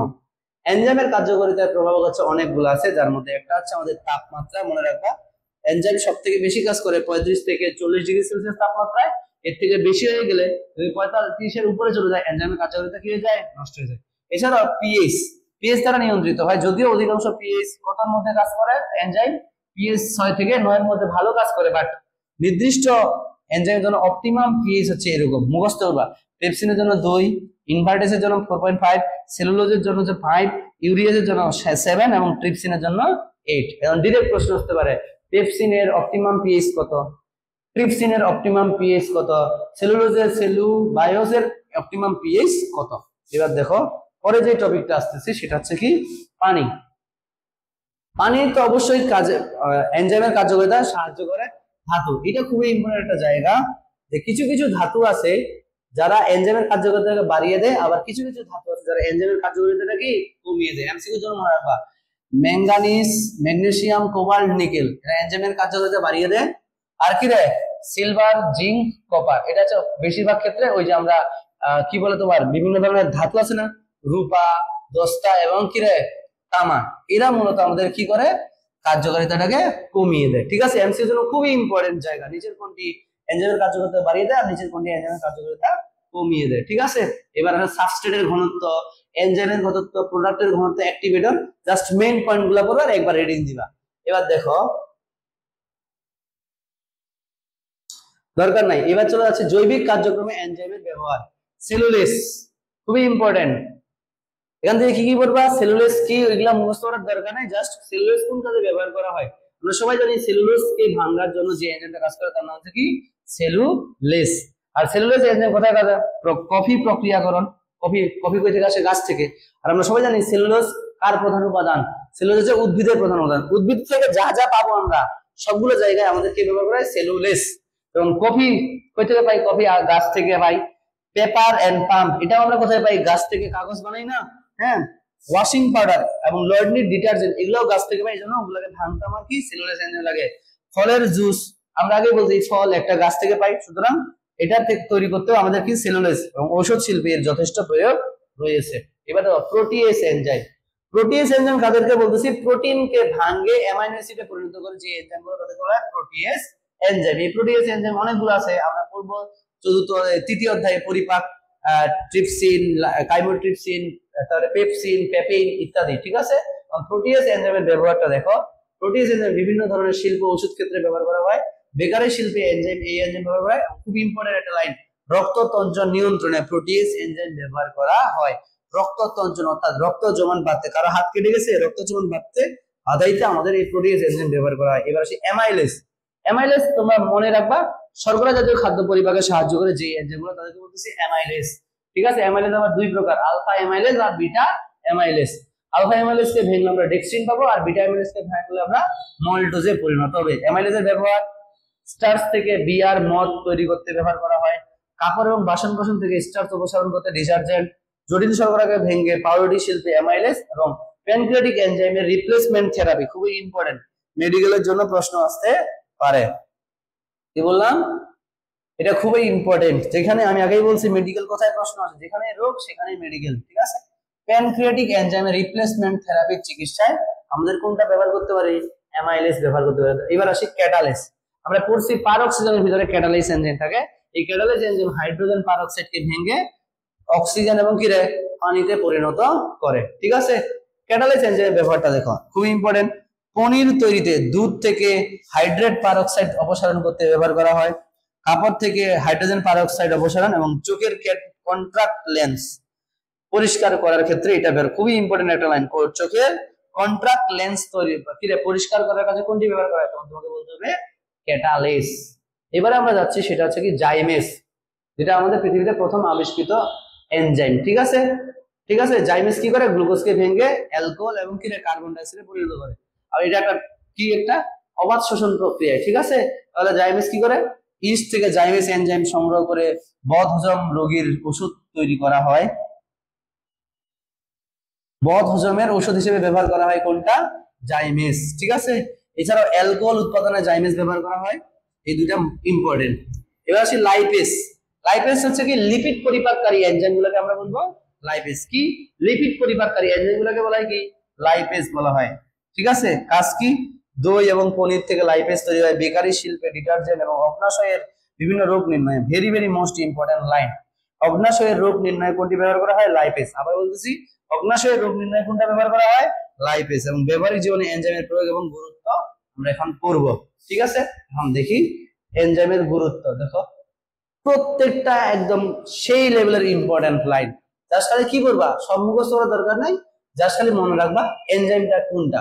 ঠিক আছে, কোন কাজে কোন এনজাইম ব্যবহার করা হয়? ফলের রস তৈরিতে কোনটা ব্যবহার করা হয়? ফলের রস তৈরিতে ব্যবহার করা হচ্ছে আমাদের পেকটিন নামক এনজাইম। পনির তৈরিতে ব্যবহার করা হয় রেনিন নামক এনজাইম। কাপড়ের দাগ মোচনে ব্যবহার করা হয় কোনটা? অ্যামাইলেজ এবং লাইপেস। তারপরে চামড়ার লোম তুলাতে আমাদের কোনটা ব্যবহার করা হয়? প্রোটিওলাইটিক এনজাইম, ট্রিপসিন বা আমাদের কি পেপসিন। ক্ষত নিরাময়ের ক্ষেত্রে ব্যবহার করা হয় হজম সংশ্লেষণ। আমরা একটু আগেই বললাম, হজমের সমস্যা হলে আমরা এই এনজাইমগুলো ব্যবহার করি। প্রাণ রাসায়নিক বিশ্লেষণ, অর্থাৎ আমাদের দেহের অনেক ক্লিনিক্যাল বিষয়ে এনজাইম মানে আইডেন্টিফাই করার জন্য আমাদের এনজাইম ব্যবহার করা হয়। যেমন রক্তে ইউরিয়া, ইউরিক অ্যাসিড শনাক্তকরণে ইউরিয়েস এবং কি ইউরিকেস নামক এনজাইম ব্যবহার করা হয়। এছাড়া চোখের ছানির অস্ত্রোপচার, খুবই ইম্পর্টেন্ট। চোখের ছানির অস্ত্রোপচারে কোনটা ব্যবহার করা হয়? ট্রিপসিন। এটা লাইনটা নিচে আছে, ট্রিপসিন ব্যবহার করা হয়। ওকে, আর এটা সর্বপ্রথম বলছে জোসেফ স্পিনা। ঠিক আছে, চোখের ছানির এনজাইম ট্রিপসিন প্রয়োগ করে চোখের ছানির অস্ত্রোপচার করে। তাহলে দেখো আমি আবার বলতেছি, সব লাইন পড়ার দরকার নেই, জাস্ট করে এক লাইনে পড়বা কোনটা তৈরিতে কোনটা ব্যবহার করা হয়। ফলের রস তৈরিতে পেকটিন, পনির তৈরিতে রেনিন, কাপড়ের দাগ মোচনে অ্যামাইলেজ লাইপেস, কমলা চামড়ার লোম মুক্ত করতে হলে প্রোটিওলাইটিক, তারপরে হচ্ছে হজমে পেপসিন, অ্যামাইলেজ সবগুলাই, এবং হচ্ছে কি আমাদের চোখের ছানিতে ব্যবহার করা হয় ট্রিপসিন। ঠিক আছে, চোখের ছানির অস্ত্রোপচারে কোনটা ব্যবহার করা হয়? ট্রিপসিন। আর চিকিৎসায় এনজাইমের ব্যবহার। ঠিক আছে, আরো কিছু আছে চিকিৎসায়। আইসক্রিম বা ক্যান্ডিতে ব্যবহার করা হয়, ঠিক আছে। যেমন আইসক্রিম তৈরিতে আমাদের ইনভার্টিস এনজাইম ব্যবহার করে, কোনটা? ইনভার্টিস। আরেকটা জিনিস দেখো, এখানে খুব লাইন ইম্পর্টেন্ট ছাড়ে আসছে আমি। চিকিৎসায় এনজাইমের ব্যবহার দেখো, ডায়াবেটিস রোগের শর্করার পরিমাণ কত তা নির্ণয়ের জন্য গ্লুকোজ অক্সিডেজ বা পারঅক্সিডেজ এনজাইম ব্যবহার করা হয়। আর উচ্চ রক্তচাপ নির্ণয়ের জন্য আমরা কোনটাকে ব্যবহার করি রে? Proteolytic enzyme. উচ্চ রক্তচাপ নির্ণয়ের জন্য প্রোটিওলাইটিক এনজাইম, আর ডায়াবেটিস রোগীদের গ্লুকোজ নির্ধারণের জন্য আমাদের কি হচ্ছে? গ্লুকোজ অক্সিডেজ এবং পারঅক্সিডেজ এনজাইম ব্যবহার করা হয়। এছাড়াও আইসক্রিমে ব্যবহার করি আমরা ইনভার্টিস, এবং রক্ত জমাট গোলানো, অর্থাৎ কারো কোনো জায়গায় রক্ত জমাট পাচ্ছে, যেমন ধরো অনেকের মস্তিষ্কের হ্যামোরেজিক স্ট্রোক করলো বা খুব জোরে আঘাত পাইলো, মস্তিষ্কে রক্ত জমাট পাচ্ছে, এই রক্ত জমাট বাঁধা জিনিসটাকে গলাইতে আমাদের কি? ইউরোবাইলিস। কোনটা ব্যবহার করা হয়? জমাট বাঁধা রক্তকে গলানোর জন্য ব্যবহার করা হয় ইউরোবাইলিস। এছাড়া ফটোগ্রাফিক ফিল্মে ব্যবহার করা হয় প্রোটিয়েজ এনজাইম, কাগজ শিল্পে ব্যবহার করা হচ্ছে আমাদের কি? Cellulose enzyme. আর রাবার শিল্পে ব্যবহার করা হয় ক্যাটালেস এনজাইম, এবং পরিবেশ সংরক্ষণে আমাদের অনেক কিছু ব্যবহার করা হয়। জীব প্রযুক্তি তো আমরা জানি, জীব প্রযুক্তি নিয়ে অত টেনশন করার দরকার নাই, ঠিক আছে। এবার দেখো এনজাইম ওকে কোএনজাইমের মধ্যে পার্থক্য একবার পড়ে দিতে পারো, ঘটক অনুঘটক তোর দরকার নাই, আমাদের অধ্যায় ইজ শেষ, ঠিক আছে।